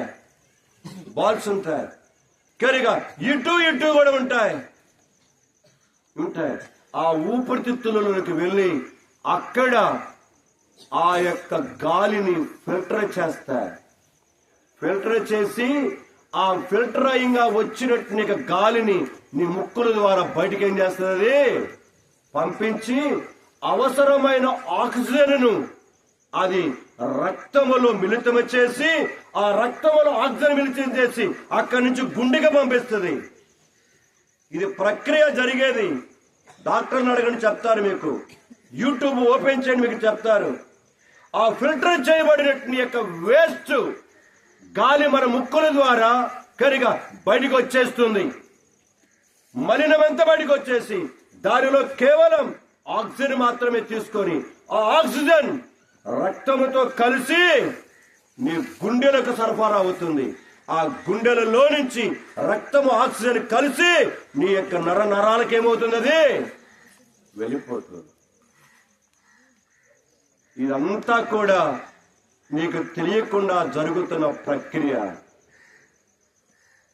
కానీ నువ్వు అనుకుంటావు దేవుడితో నాకేమీ పని అనుకుంటావు. నేను కదా తింటుంది అనుకుంటావు, నేను కదా సంపాదిస్తుంది అనుకుంటావు, నేను కదా అని ఇంకా 2026వ సంవత్సరం జనవరి 2వ తారీఖు వరకు కూడా ఈ రోజుకు దేవుని మాట వినకుండా లెక్క లేకుండా వెళ్ళిపోతున్న క్రైస్తవ జనాంగమా, జాగ్రత్త. యెషయా గ్రంథం 3వ అధ్యాయం, యెషయా గ్రంథము 3వ అధ్యాయం చివరి వచనం 2వ అధ్యాయం చివరి వచనం చదువుతున్నాను. తన నాసికా రంధ్రములలో ప్రాణము కలిగిన నరుని లక్ష్య పెట్టకము, వానిని ఏ విషయములో ఎన్నిక. గమనించాలి, ఎంత భయంకరమైన మాట రాశాడు. తన నాసికా రంధ్రములలో ప్రాణము కలిగిన నరుని లక్ష్య పెట్టకము, వారిని ఏ విషయములో ఎన్నిక. ఒక్క నిమిషం నీ పీకట్ట పిసికాడంటే దేనికి రాకుండా కనుక గిలగల కొట్టుకొని చస్తావు అక్కడ. ఆ మాట అంటుంటే నాకు గుర్తుకొచ్చింది. నేను దర్శలో పనిచేస్తున్నప్పుడు సేవకుల మీటింగ్కి పొద్దున ఫస్ట్ బస్ 5 గంటలకి దర్శ సెంటర్ దగ్గర నుంచి వెళ్ళిపోయినాను. 4:30కి వెళ్ళాను. బస్సు రెడీగా ఉంది, అక్కడి నుంచి బయలుదేరుతుంది. ఎక్కి కూర్చున్నాను. డ్రైవర్ కింద ఉన్నాడు, కండక్టర్ కింద ఉన్నాడు. నేను నాతో పాటు 2-3 ఉన్నాం బస్సులో. ఇంకా 5 నిమిషాల్లో బయలుదేరుగా నేను కూర్చొని అట్లానే చలికాలం, అది కూడా చలికాలమే, అలానే కూర్చున్నాను. పెందలకాడే కరిగట్టిన యొక్క అద్దంకి వెళ్ళేసి అక్కడి నుంచి బస్సు పట్టుకొని నేను వెళ్ళిపోవాలి సేవకుల మీటింగ్ కి. వెంటనే కుడి ప్రక్క నుంచి ఎడం ప్రక్కన ఆఫ్ చేసి పెట్టాడు బస్సును. కుడి ప్రక్క నుంచి ఒక కారు దూసుకొని వచ్చి కారు ప్రక్కన ఆ బస్సు పక్కన ఆగింది. నేను అద్దంకి వెళ్తున్నాను. అద్దంకి ఎవరైనా రావచ్చని కేకలు వేస్తుంటే సరే నేను తొందరగా వెళ్ళాలి కాబట్టి ఇంకా 5 నిమిషాలు టైం ఉంది బస్సుకు. కనుక కారులోకి వెళ్ళి కూర్చున్నాను. నాతో పాటు ఇంకొకడికి వచ్చేసారు. నేను డ్రైవర్ ప్రక్కన కూర్చున్నాను. జరిగిన సంఘటన జ్ఞాపకం చేస్తుంటున్నాను. డ్రైవర్ ప్రక్కన కూర్చున్నాను నేను. సరే ఇంకెవరైనా వస్తారని అడుగుతుంటే ఎవరు రాలేదు. కనుక నేను డ్రైవర్ ప్రక్కన కూర్చున్నాను. నా వెనకాల సీట్లో కనుక ఒక బ్రదర్ కూర్చున్నాడు. సరే ఎవరు రావట్లేదు అనుకోని వచ్చిన 4 డబ్బులు వచ్చినట్టు అనుకో తాను మరి అద్దంకి వెళ్ళాలట్లేదు పని మీద. కనుక వెళ్తూ మమ్మల్ని తీసుకుని వెళ్తున్నాడు. కనుక బయలుదేరాం. కనుక నిర్మానుష్యంగా ఉంది రోడ్డు. Double road. కనుక నేను చూస్తున్నాను. డ్రైవర్ ప్రక్కన ఉన్నాను కాబట్టి ఎంత స్పీడ్ లో వెళ్తున్నాడో ఆ స్పీడోమీటర్ చూస్తున్నాను. నేను స్పీడోమీటర్ చూస్తున్నాను. చాలా వేగంగా వెళ్తున్నాడు. దాదాపుగా 60 దాటాడు, 70 దాటాడు, 70 నుంచి 80 దాటాడు. ఇంకా అవుట్స్కట్స్ రాలేదు. దగ్గరగా అవుట్స్కట్స్ వచ్చేస్తున్నాం. వెనకాల ఉన్న వ్యక్తి అతను తెలిసినట్టున్నారు. కనుక సంభాషించుకుంటున్నాడు. కనుక ఇతను మాట్లాడుతున్నాడు, డ్రైవింగ్ చేస్తున్నాడు. వెనక చూస్తూనే ఉన్నాడు. అంత జరుగుతూనే ఉంది. నేను మాత్రం స్పీడోమీటర్ చూస్తూనే ఉన్నాను. సంభాషణ కూడా వింటున్నాను. నేను ఎప్పుడు కొన్నావు ఈ బండి అంటే నేను నీ యొక్క సెకండ్ హ్యాండ్ కొన్నాను. జస్ట్ ఆయన వాడి కరెక్ట్ గా 2-3 నెలలైందట నేను ఇంత కొన్నాను అని చెప్తున్నాడు. నేను దానికి కూడా కానీ కట్టుకోవాలి, పాత కారు అమ్మేసేసాను. కనుక ఇది బాగా మంచి డిజైన్, కొత్త డిజైన్ వచ్చింది, అది తీసుకురాని చెప్పాడు. ఇంకా కొంత డబ్బు ఉంది, దాన్ని అప్పు కట్టాలని మాట్లాడుతుంటే వెనకతోటి వ్యక్తితోటి 85కి వెళ్ళింది. నేను చూస్తూనే ఉన్నాను. ముందులు కూడా దాదాపుగా ఇక్కడి నుంచి దాదాపుగా కరిగట్టిన యొక్క కర్మేలు ప్రార్థన మందిరంతో దూరంలో లెఫ్ట్ సైడ్ లో కారు వెళ్తూనే ఉంది. కరిగి 85 కిలోమీటర్ స్పీడ్ వెళ్తున్నాడు. లెఫ్ట్ సైడ్ లో నేను చూస్తున్నాను ఒక గడ్డి యొక్క ట్రాక్టర్ కరిగి రాత్రి అనుకోని వారు అక్కడ ఆపి పెట్టారు. లెఫ్ట్ సైడ్ లో రోడ్డు క్రిందే పెట్టారు, బయట పెట్టారు. ఎందుకంటే చాలా మార్జిన్ ఉంటుంది. కరిగా ఆ మార్జిన్ లో పెట్టాడు. పెట్టిన తర్వాత వెళ్తున్నాడు ఈ తమ్ముడు. 85 దాటింది, దాదాపు 90 రీచ్ అవుతుంది. నేను చూస్తున్నాను ఆ గడ్డి ట్రాక్టర్ వెనకాల నుంచి ఈ కారును చూసుకోలేదు ఒక సహోదరుడు. ఆ గడ్డి అతనే సంబంధించిన ఆయన సైకిల్ ఉన్నట్టుంది అతని దగ్గర. సైకిల్ ఇట్ట పట్టుకొని కనుక వస్తూ ఒక పెడల మీద కాలు పెట్టి కాలు ఇట్ట లేపుతున్నా. నేను చూస్తూనే ఉన్నాను. కనుక ఈ తమ్ముడు అతనిని కొట్టకూడదు అనుకోని కనుక రైట్ గా బాగా తీశాడు. స్పీడ్ గా 89-90 కనుక స్పీడ్ లో వెళ్తున్న కారును అతనికి యాక్సిడెంట్ కాకూడదు అనుకోని అతను ఆగుతాడేమో అనుకోని కనుక ఇట్లా తీస్తే అతడు స్పీడ్ కొట్టి వచ్చాడు. కొట్టడంతో నా కళ్ళ ముందు జరిగిన సంఘటన 20 మీటర్ల పైకి ఎగిరాడు. దాదాపుగా 20 అడుగుల పైకి ఎగిరాడు. సైకిల్ తో పాటు 2 ఎదురు ఎగిరాడు పైకి. కొట్టడంతో పడిపోయినాడు. అతని పడిపోయిన వ్యక్తిని వెంటనే కళ్ళు చెదిరిపోయినాయి. వెంటనే డ్రైవర్ దిగాడు, నేను దిగాను. పోయి ఆ బాడీ దగ్గర చూశాను. బాడీ దగ్గర ఏం శబ్దం వస్తుందో తెలుసా? ఏం శబ్దం వస్తుంది. అలాగా 1 నిమిషం కొట్టుకలాడాడు. On the spot dead. మీ కళ్ళతో చూసిన దృశ్యం. ప్రియమైన సంఘమా, జీవిత యాత్రలో మనం ఏదో కలకంటూ వెళుతూ ఉంటాం. దేవుడు నిన్ను దర్శించిన కాలమున నీవు ఎరుగటలేదు.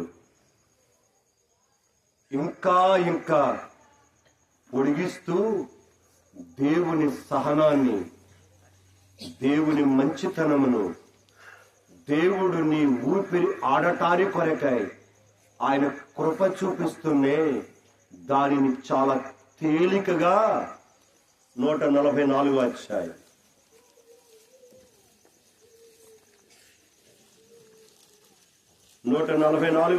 3వ వచనం. యెహోవా, నీవు నరులను లక్ష్య పెట్టుటకు వారు ఏ పాటి వారు, నీవు వారిని ఎన్నిక చేయుటకు మనుషులు ఏ పాటి వారు. నరులు వట్టి ఊపిరిని పోలి ఉన్నారు, వారి దినములు దాటిపోవు నీడలాంటి బ్రతుకు కలిగిన మనం ఎంత అతిశయిస్తాం, ఎంత ఉప్పొంగుతూ ఉంటాం.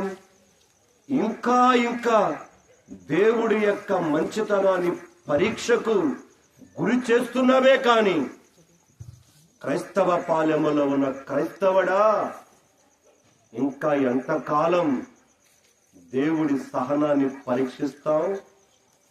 ఇంకా ఎంతకాలం దేవుని దీర్ఘశాంతాన్ని పరీక్షిస్తూ ఉంటావు?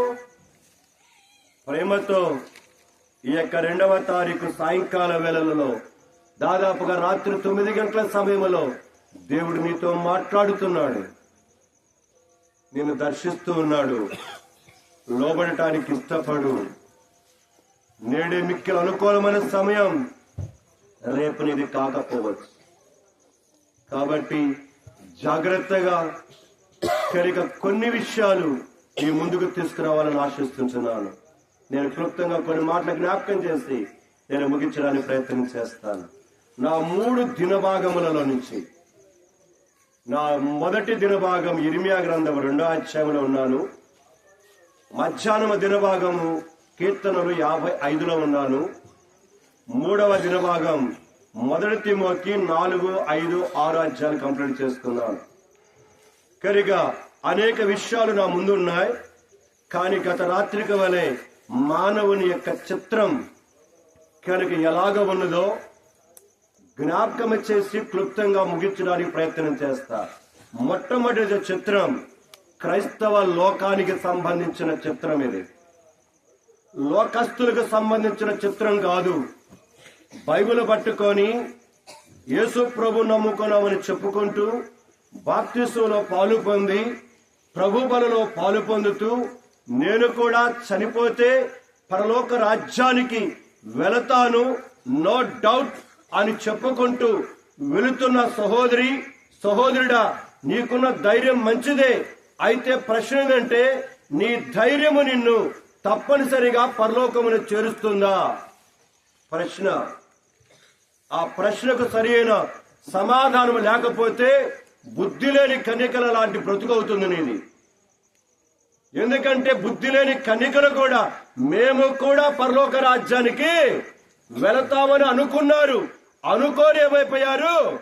విడిచిపెట్టబడిన దౌర్భాగ్యుల వంటి క్రైస్తవులుగాని ఉండకూడదనే దేవుడు క్రైస్తవ ముఖ చిత్రం ఎలాంటిదో కరిగా జ్ఞాపకం చేస్తూ ఒక చిన్న మాట జ్ఞాపకం చేయడానికి ప్రయత్నం చేస్తాను. మొదటి భాగముగా క్రైస్తవ లోకానికి ఇక్కడికి చేరి వచ్చిన బాప్తిసంలో పాల్గొన్న నీకును కూడా, నిలబడి వాక్యము చెబుతున్న నాకును కూడా, దూరమున దగ్గరుండి దేవుని వాక్యమును ఆలకిస్తున్న యేసు ప్రభువును నమ్ముకున్న క్రైస్తవుడా, నీకును కూడా ఈ మాట. వెళ్దామా? రండి. 1 తిమోతి పత్రిక 4వ అధ్యాయం 1వ వచనం చదువుతారా? ఒకరు తీసిన వాళ్ళు. అయితే అని ప్రారంభించాడు. అయితే అని ప్రారంభించాడంటే మీరు పైదంతా చదవాలి. అక్కడ దేవుడు ఏం చెప్తూ వచ్చాడంటే, సంఘములో ఒక విశ్వాసి ఏలాగా ప్రవర్తించవలెనో దేవుడు ఏంది. ఆ పాట చదవండి. అక్కడ పదం 3వ అధ్యాయంలో పైనే ఉంటుంది, ఆ పేజీలో పైనే ఉంటుంది. జీవము కలిగిన దేవుని సంఘములో జనులు ఏలాగున ప్రవర్తింపవలెనో అది నీకు తెలియచేయవలెను. చాలంతే. నువ్వు కర్మేల మందిరానికి వచ్చినా, బ్యాప్టిస్ట్ చర్చికి వచ్చినా, లేకపోతే ఇంకో చర్చికి వెళ్ళినా, లూథరన్ చర్చికి వెళ్ళినా, నేను చర్చిలతో అడగట్లేదు. నేను ఇక్కడ రాయబడిన పదం జీవము కలిగిన దేవుని సంఘం ప్రపంచమంతటి చెందినది. జాగర్ల ముడిలో నువ్వు ఏ చర్చికి వెళ్తున్నావో ఇక్కడ కారణం కాదు. అక్కడ నువ్వు ఏ చర్చిలో వెళ్తున్నా నీవు జీవము కలిగిన దేవుని సంఘములో ఒక సభ్యుడు అని మర్చిపోవద్దు. జ్ఞాపకం చేసుకుంటున్నాను. ఈ ప్రపంచంలో ఎన్ని డినామినేషన్లు ఉన్నా అన్ని డినామినేషన్లలో యేసు ప్రభు నమ్ముకున్న ప్రతి ఒక్కడు కూడా జీవము కలిగిన దేవుని సంఘములో ఎవరు? ఒక అంగం. ఆయన అక్కడ చెప్తున్నాడు, జీవము కలిగిన దేవుని సంఘములో జనులు ఏలాగున ప్రవర్తింపవలెనో. ఆ మాట అండర్లైన్ చేసుకోండి. చర్చికి వెళ్తున్నాను కదా, నేను ప్రసంగాలు కూడా చేస్తున్నాను కదా, నా ఇష్టానుసారంగా ఉంటే తాట తీసి ఒలుస్తాడు దేవుడు. నేను కఠినంగా మాట్లాడుతున్నాను ఈ మాట. ఒళ్ళు కాస్త దగ్గర పెట్టుకొని బ్రతకకపోతే తాట తీసి కనుక డోలు కడతాడు దేవుడు. వాళ్ళ మాటలు మాత్రం పోల వాళ్ళకి. ఏ అబ్బాయి, మీకు మాటలు పోలేదా? మాట్లాడుకోండి కొంచెం దూరం. మీ మాటలు నాకు వినబడుతున్నాయి. ఇందా ఒకసారి చెప్పానుగా,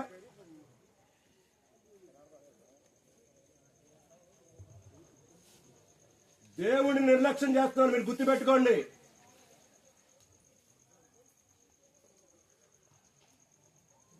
ఇందా ఒకసారి చెప్పాను నేను మీకు.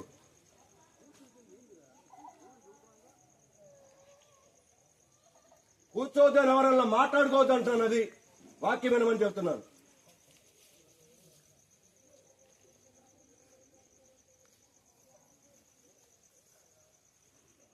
ప్రియమైన సంఘమా, కనుక జీవము కలిగిన దేవుని సంఘములో జనులు ఎలాగున ప్రవర్తింపవలెనో, నీ ఇష్టం వచ్చినట్టుగా ప్రవర్తిస్తానికి అది జీవము కలిగిన దేవుని సంఘం. దాని కొరకు నీకు అపోస్తలుల కార్యముల గ్రంథం 20వ అధ్యాయం 28వ వచనం చదువుతారా? ఆ జీవము కలిగిన సంఘం ఎలాగ చేయబడింది? దేవుడు తన స్వరక్తమిచ్చి సంపాదించిన జీవము కలిగిన సంఘం అని గుర్తుపెట్టుకోండి. అల్లాటప్ప సంఘం కాదు.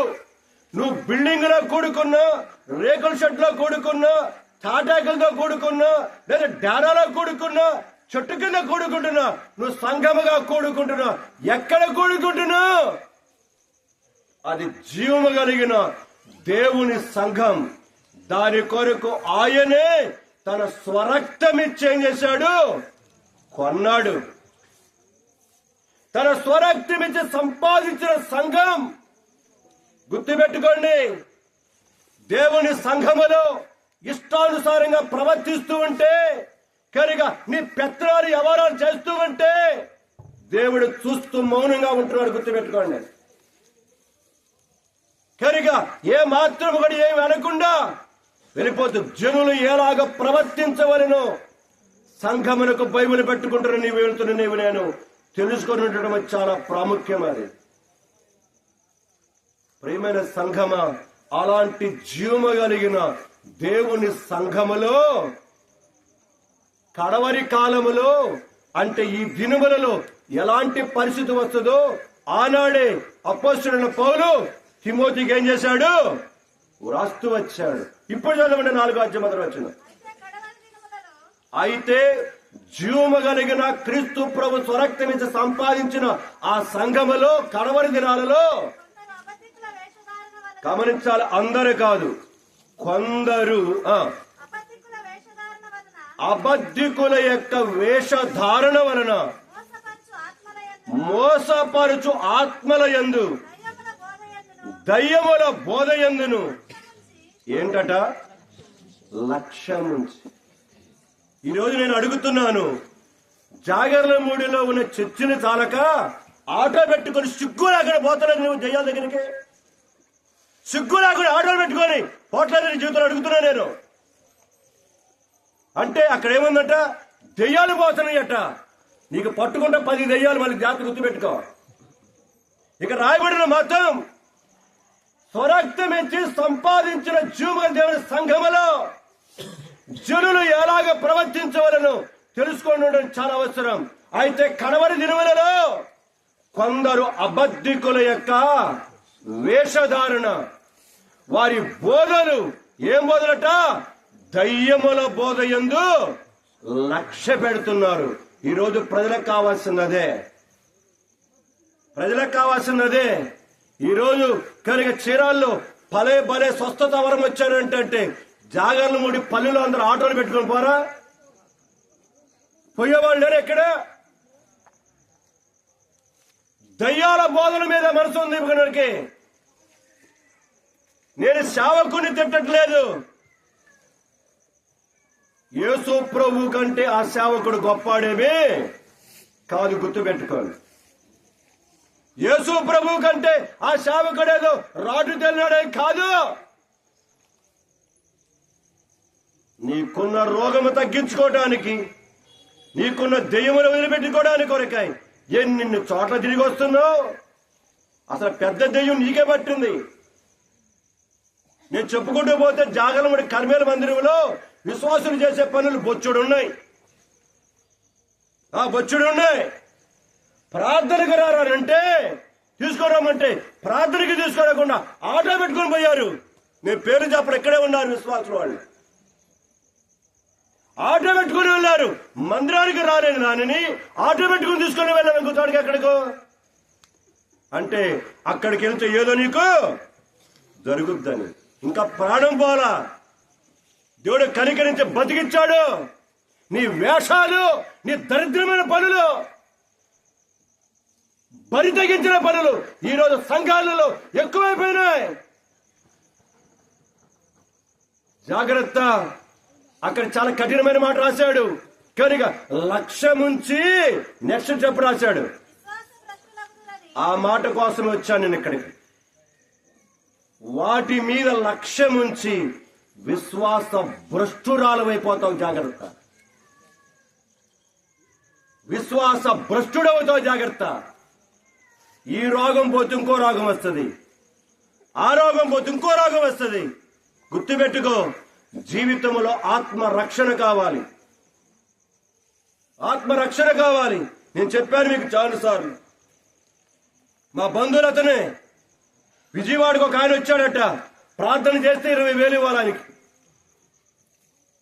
40,000 వదిలించుకొని వచ్చారు. మమ్మ దగ్గర కూడా వచ్చారు. బాగులేకపోతే మమ్మ సస్య మీద రానని చెప్పింది. వెళ్ళారు.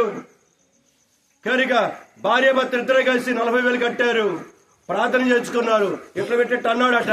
ఒక్క దెబ్బకు రోగం పోయింది అక్కకి. జరిగిన సంఘటన కథ చెప్పట్లే నేను. ఇప్పటికున్నారు ఆ భార్య భర్తలు. కనుక ఇట్లా జరిగింది. ఇంటికి వచ్చిన 4వ రోజు దానికంటే ఎక్కువ రోగం వచ్చిందంట. ఇంటికి వచ్చిన 4వ రోజే నేను అన్నాను, మళ్ళీ పోతారా అన్నా. సిగ్గుంటే మళ్ళీ పోరు. ప్రియమైన సంఘమా, ఈనాడు వ్యాపారం అయిపోయింది క్రైస్తవత్వం. వ్యాపారం. ఎందుకు? దైవ భక్తి గొప్ప లాభ సాధనమట. మొదటి తిమోతి పత్రిక 6వ అధ్యాయం ఇప్పుడు రాయించాడు దేవుడు. అలాగనుకొని నేను అందరి సేవకులను మాట్లాడటం లేదు. కొంతమంది యథార్థ పరులు ఉన్నారు. అయితే జాగ్రత్త. సంఘములో జనులు ఎలాగ నడుచుకొనవలెనో తెలుసుకొని ఉండటం మనకి చాలా ప్రాముఖ్యం. అలాగా కాకుండా నీ ఇష్టానుసారంగా తిరుగుతూ, నీ ఇష్టానుసారంగా పోతూ, నీ ఇష్టానుసారంగా జీవిస్తే, వాటి మీద లక్ష్య పెడితే నువ్వేమైపోతావు? విశ్వాస భ్రష్టుడవు, భ్రష్టురాలవు. నా ఆశ ఏంటంటే నీవు అలాంటి దరిద్రమైన విశ్వాస భ్రష్టుడవు, భ్రష్టురాలు కాకుండా ఉండాలని నా ఆశ. ప్రేమతో జ్ఞాపకం చేస్తుంటున్నాను, బాధతో జ్ఞాపకం చేస్తుంటున్నాను, వేదనతో చెప్తున్నాను ఈ మాట. స్థానికంగా సేవకులున్నారు కనుక ప్రార్థన చేసే సంఘం ఉన్నది. ఎక్కడికెక్కడిగా పరిగెడుతున్నావు ఎందుకు? కనుక విశ్వాస భ్రష్టురాలు కావద్దు. వాటి మీద లక్ష్యము పెట్టవద్దు. దేని మీద? దయ్యముల బోధల మీద, స్వస్థతల మీద. అవే జీవితం కాదు. దేవుడు స్వస్థపరచాలనుకుంటే దేవుడు నిన్ను ఏ విధంగా స్వస్థత వరము కలిగిన దేవుడు కృపావరములు ఒకటి ఇచ్చాడు దేవుడు కొంతమందికి. కాదని ఎవరంటాం? సంగమా, నీకు రోగం ఒకటి అనుమతిస్తున్నాడంటే ఒక పాఠం నేర్చుకోవడానికి గుర్తుపెట్టుకో. హిజ్కియాకు మరణకరమైన రోగం ఎందుకు తీసుకొచ్చాడండి? చెప్పండి. తెలిసిన బైబిల్ పండితులు ఉన్నారుగా. హిజ్కియాకు మరణకరమైన రోగం ఎందుకు తీసుకొచ్చాడు? అక్కడ మాట్లాడుతున్నాడు దేవుడు. నీవు నీ ఇంటిని చక్క పెట్టుకో, నువ్వు చావబోతున్నావు. తెల్ల ఇంటికలు దేవుడు జరిగి వస్తున్నాడు. నువ్వు ముసలిదాని అవుతున్నావు, ముసలాడు అవుతున్నావు, రంగేసుకుంటూ కుర్రాడు అవుతావా? సిగ్గుందా నీకు? కనుక తెల్ల ఎంటుకలు వస్తున్నాయి అంటే ముసలాడు అవుతున్నావు, చావు దగ్గర పడ్డావు, ఇకనైనా బతుకుని జాగ్రత్త పరుచుకొని అర్థం. దేవుడు వీటన్నిటి రోగం ఎందుకు తీసుకొచ్చాడంటే ఇక్కడైనా కుదురుని కూర్చొని ప్రార్థన ఎప్పుడన్నా చెయ్యి అడ్డు తిరగకుండా అర్థం. నీవు మరణము కాబోతున్నావు కాబట్టి హిజ్కియా, నీవు నీ ఇంటిని ఏం చేయి, ఇంటిని చక్కపరుచుకోవడానికి తీసుకొచ్చాడు అక్క నీకు రోగాన్ని. మంచంలో ఎందుకు పెట్టాడు తెలుసా? నీవు లేకపోతే కాళ్ళకి అడ్డం రాకుండా ఏం చేస్తావు నీవు? అందుకొని మంచంలో పెట్టి దేవుడు నీతో యోబు గ్రంథంలో ఒక మాట ఉంది రండి. యోబు గ్రంథం, దేవుడు నిన్నైనా నన్నైనా ఒక మంచంలో పెట్టాడంటే దాని వెనకాల ఒక ఉద్దేశం ఉంటుంది. రండి, కిరీటిని యొక్క 33వ అధ్యాయం 16 నుంచి చదువుతారా? నరులు గర్విష్ఠులు కాకుండానట్లు నెంబర్ 1. రెండవది, తాము తలంచిన కార్యము వారు మానుకొనున్నట్లు నెంబర్ 2. మూడవది, గోతికి పోకుండా వారిని కాపాడినట్లు మూడవది. నాలుగవది, కత్తి వలన నశింపకుండా వారి ప్రాణమును తప్పించుటకు 4 కారణాలు చెప్పాడు. చెప్పి ఆయన వారి చెవులను తెరవచేయును. ఎవరి చెవులను? మంచం పట్టిన వాళ్ళని, కనుక హాస్పిటల్ పాలైన వాళ్ళని, రోగాలు పాలైన వారిని, కనుక ఆయన వారి చెవులను తెరవచేయును. వారి కొరకు ఉపదేశమును సిద్ధపరచును. వ్యాధి చేత మంచం ఎక్కుట వలన ఒకని ఎముకలలో ఎడతెగని నొప్పులు కలుగుట వలన వాడు శిక్షణమును, నీకు జ్ఞానం రావటానికి, శిక్షణ రావటానికి నేర్పించలేకపోయాడు మంచంలో. ఇంకా మంచంలో ఉండి కూడా ఉరువురు చూపులు చెప్తున్నావా? కొంతమంది మంచంలో ఉండి కూడా పెత్తనం చేస్తారు. నేను చూసా కొంతమందిని, తీసుకురా ఇది మంచం తంతే పడి సత్తాడు. ఇక్కడ మంచంలో మంచంలో కాకరేస్తుంటాడు. అది తీసుకురా, ఇది తీసుకురా.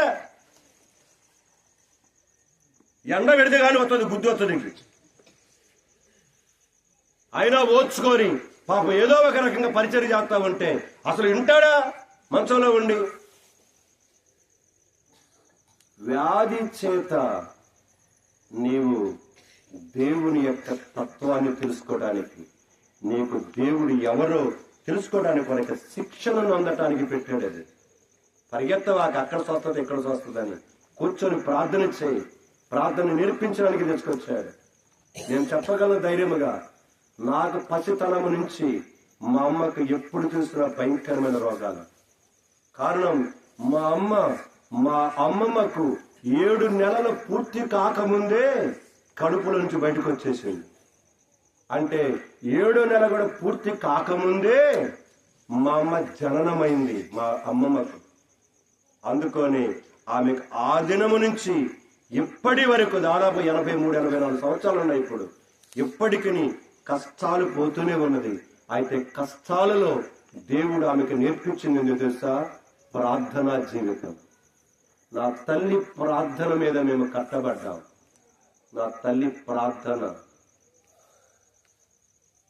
ప్రియమైన సంఘమా, కష్టము దేవుడు ఊరకనే తీసుకున్నాడు. జాగ్రత్త, విశ్వాస భ్రష్టురాలు అవుతావేమో, విశ్వాస భ్రష్టుడమైపోతావేమో. రక్షించబడిన విశ్వాసి నీకు ప్రేమతో చెబుతున్నాను, దయచేసి లోక సంబంధమైన ఆకర్షణల మీద ఏం చేయొద్దు, లక్ష్యము పెట్టవద్దు. ఈరోజు లక్ష్య పెట్టి ఎంతో మంది వారి విశ్వాస జీవితాన్ని పాడు చేసుకుంటున్నారు. దయచేసి మొదటి క్రైస్తవ సంఘానికి జ్ఞాపకం చేస్తుంటున్నాను, ఉన్న చోటను ఉండి ప్రతి పరిస్థితులలో దేవుడి మీద ఆధారపడి ఆయన కొరకే ఎదురు చూడు, కన్నీళ్లు విడు, పశ్చాత్తాపడు. ఎప్పటికీ మా అమ్మ ఏం చేస్తుందో తెలుసా ప్రార్థన? కనుక ఇంకా ఏమైనా నేను తప్పు చేశానేమో ప్రభా, ఇంకా ఏమైనా తప్పు చేశానేమో ప్రభా అని గంటల తరబడి మంచం మీద పడుకొని కూర్చొని ప్రార్థన చేస్తూనే ఉంటది. అలాగనుకొని ఆమె మరణానికి చాలా సిద్ధపడి ఉంది. నేడో రేపు ఎప్పుడో తెలియదు. మా నాన్న నాకంటే పరలోక రాజ్యాన్ని ముందెళ్ళిపోయినాడు. రేపు మాకు మా తల్లి వెళ్ళబోతున్నది, ఆ తర్వాత నేను వెళ్తాను, కలుసుకుంటాం పరలోక రాజ్యంలో. ధైర్యం నాకున్నది. కాకపోతే శారీరకంగా కొంచెం దూరం అవుతుందా బాధ ఉంటుందేమో, కానీ పరలోక పేక ఆనందం నాకున్నది. నా తల్లి కొరకు కూడా ప్రార్థన చేసుకుంటా, ఆమె మరణం కొరకే ప్రార్థన చేస్తున్నాను. మా సువార్త మక్క అంటుంది, ఏంది అట్ట ప్రార్థన చేయమంటున్నావు అంటుంది. ఏది ఎక్కడ మా సువార్త మక్క? ముసలాళ్ళకు ఓపిక రాదక్క. ఎక్కడ ఏ ప్రార్థన చేయాలి అక్కడ ఆ ప్రార్థన చేయాలి. కానీ అట్ట నేను ప్రార్థన చేయనట్టుంది మా సువార్తం అక్క. నేను పేరెత్తలు చెబుతున్నా. ఆమె మంచి మరణానికి కొరక ఏది అట్ట చేసేది ప్రార్థన. నేను అటు చేయను. చేయకపోతే పోతావు నువ్వు కూడా. అది చెబుతున్నా. దేవుని వాక్యంలో రాశాడు ఏమని? బలం ఉంటే 70, అధిక బలం ఉంటే 80. అయినను ఏమన్నాడు? ఆయాసం దుఃఖం అన్నాడు. ఆయాసం దుఃఖం వద్దండి ఇప్పుడు మా అక్కకి. కనుక దేవుడు పెట్టాడు, అది నియమం. దేవుని కృప ఇస్తే అది వేరే విషయం. కానీ మనం ప్రార్థన చేయవలసింది సరి అయిన మరణము కొరకే వారి సిద్ధపరిచయం చేయి తీసుకొని ప్రార్థన చేయాలి. ఇప్పుడు నేను ఇంటికి పోయి అనుకో, రేపు సోమవారం పోదాం అనుకుంటున్నాను. 3 వారాలు పోయి. కనుక పోయిన దగ్గర నుంచి మా తల్లిని కూర్చొని నేను ఏం చేస్తుంటాను? ఆమెను చూసి నేను బాధపడా, నన్ను చూసి వీడు ఒక్కడైపోయాడు మనల్ని చూసి బాధపడుతున్నాడు ఆమె. కనుక నువ్వేం బాధపడవాక అని అంటా నేను. కానీ నువ్వేం బాధపడవాక, దేవుడు కనికరించి నా పక్షంగా దేవుడు అనేకలు ఇచ్చాడు. కనుక దేవుడు నన్ను అలాగే చెయ్యడు. కనుక నేను కూడా వస్తాను. చాలా ధైర్యపరుస్తాను మా అమ్మని. ఇక ఇక్కడి నుంచి జాగ్రత్త పోయిన వాళ్ళకి చెబుతా ఉంటుంది మా అమ్మ. కనుక కొంతమందికి అబ్బాయిని జాగ్రత్త చూసుకోడని కనుక చెబుతా ఉంటుంది. మరి తల్లి కదా ఆ బాధ అన్నది. సరే చెబుతా ఉంటుంది. సో ప్రియమైన వాళ్ళని చెప్పేది ఏంటంటే, ఎవరికైనా మరణము ఒకరోజు రైతును సరిగా సిద్ధపడుతున్నావా? నా తల్లి చేసే ప్రార్థనదే. ఇంకా ఇంకా ఇంకా ఇంకా ఏమైనా నీకు దోషం చేసి ఎక్కడ తప్పు చేశాను నన్ను క్షమించని ప్రార్థన దాదాపుగా ప్రతిరోజు దగ్గర 10 గంటల కంటే పని ఎక్కువ చేసుకుంటున్నాను ప్రార్థన. నేనంతా అమ్మ నీకు మంచం ఎందుకు పెట్టాడంటే కళ్ళు కూడా కనకూడదు. నీకు కళ్ళు కనబడి అనుకో, ఇప్పుడు రోడ్డు మీదకి వెళ్ళి ఆటో పట్టుకొని ఏం చేస్తావు? మీ పుట్టింటికి ఏం చేస్తావు? మీ అన్నల దమ్ముల దగ్గరికి బయలుదేరుతావు. కాబట్టి బయలుదేరి తిరిగింది చాలు. కానీ నేను మొఖం లేకుండా మాట్లాడతాను మమ్మల్ని కూడా. కనుక తిరిగింది చాలు. కనుక ఎందుకంటే ఖాళీగా ఉంటే కూర్చో ప్రార్థన కూడా చేసేస్తుంది. బాగులేని సంఘాల దగ్గరికి వెళ్ళి ఇప్పుడు ప్రార్థన చేయమని కూడా చేసేవాళ్ళు దిక్కులేదు కదా. ఎవరు వస్తున్నారు మీ బజార్కి బాగులేని వాళ్ళ దగ్గరికి వచ్చి ప్రార్థన చేస్తున్నారా? మన చేతులు ఎత్తామంటే మందిరంలో 4-5 ఎత్తారు చేతులు. 4-5 చేతులు ఎత్తారు. అంత దౌర్భాగ్యం అయిపోయింది క్రైస్తవ సంఘాలు. ప్రియమైన సంఘమా, జ్ఞాపకం చేసుకున్నాం. విశ్వాస భ్రష్టులము కావద్దు. ఎలాగా? దేవుని యొక్క వాక్యం మీదనే దృష్టించు గాని అబద్ధ బోధకుల మీద, దయ్యపుల బోధ మీద ఏం చేయొద్దు. స్వస్థత బోధల మీద అలక్ష్యము పెట్టి భ్రష్టులు అయిపోతున్నారు ఈరోజు. జాగ్రత్త కలిగి ఉండడానికి ప్రయత్నం చేయండి. ఇది విశ్వాసుల గురించిన మాట. రెండో మాట జ్ఞాపకం చేసి ముగిచ్చేస్తాను. 9:28.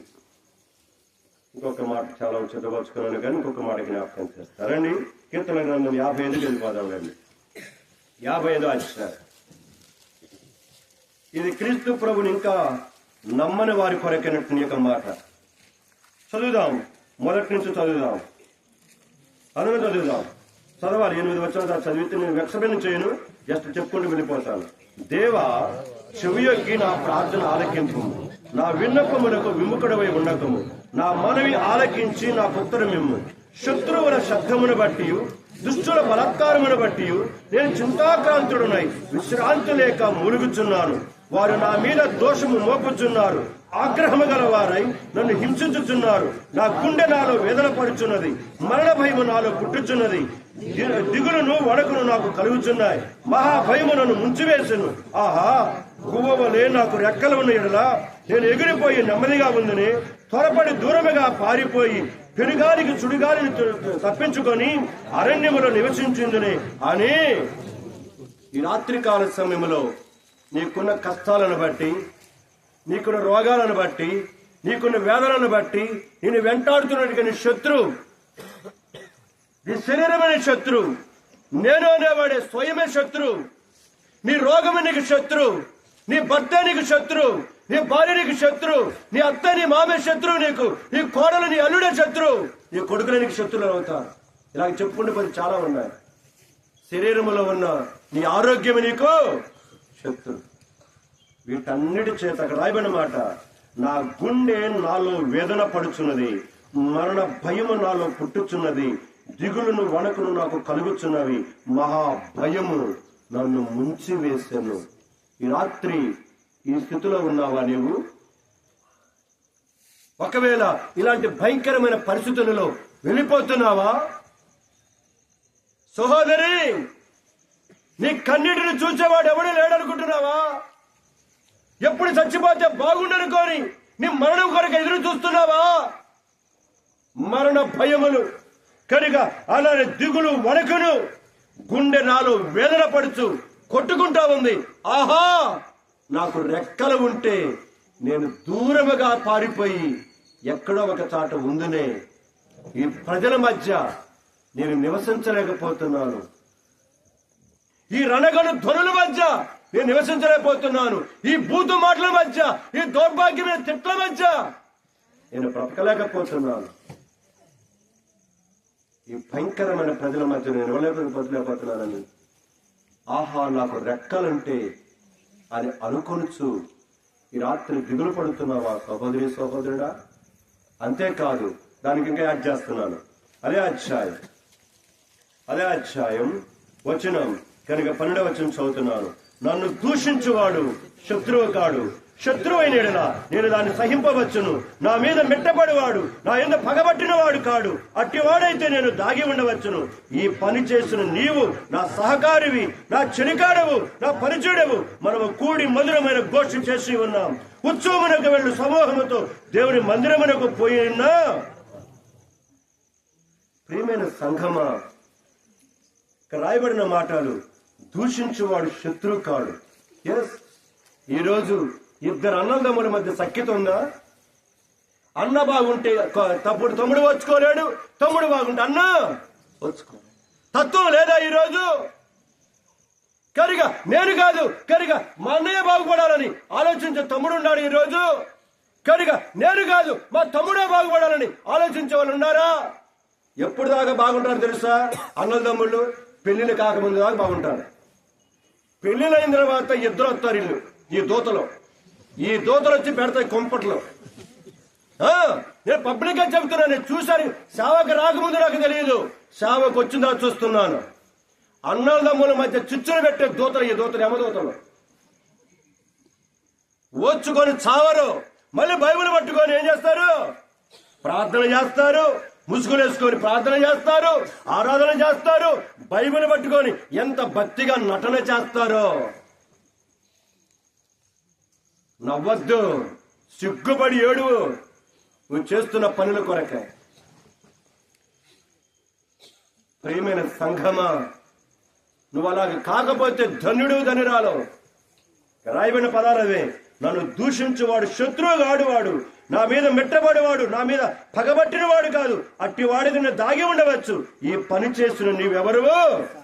నా సహకారి కనుక, నా చెలికాడవు, నా పరిచయుడవు, నా స్నేహితుడవు, నా ఇంటి వాడులాగా ప్రవర్తించావు. నా ఇంటి వాడవే.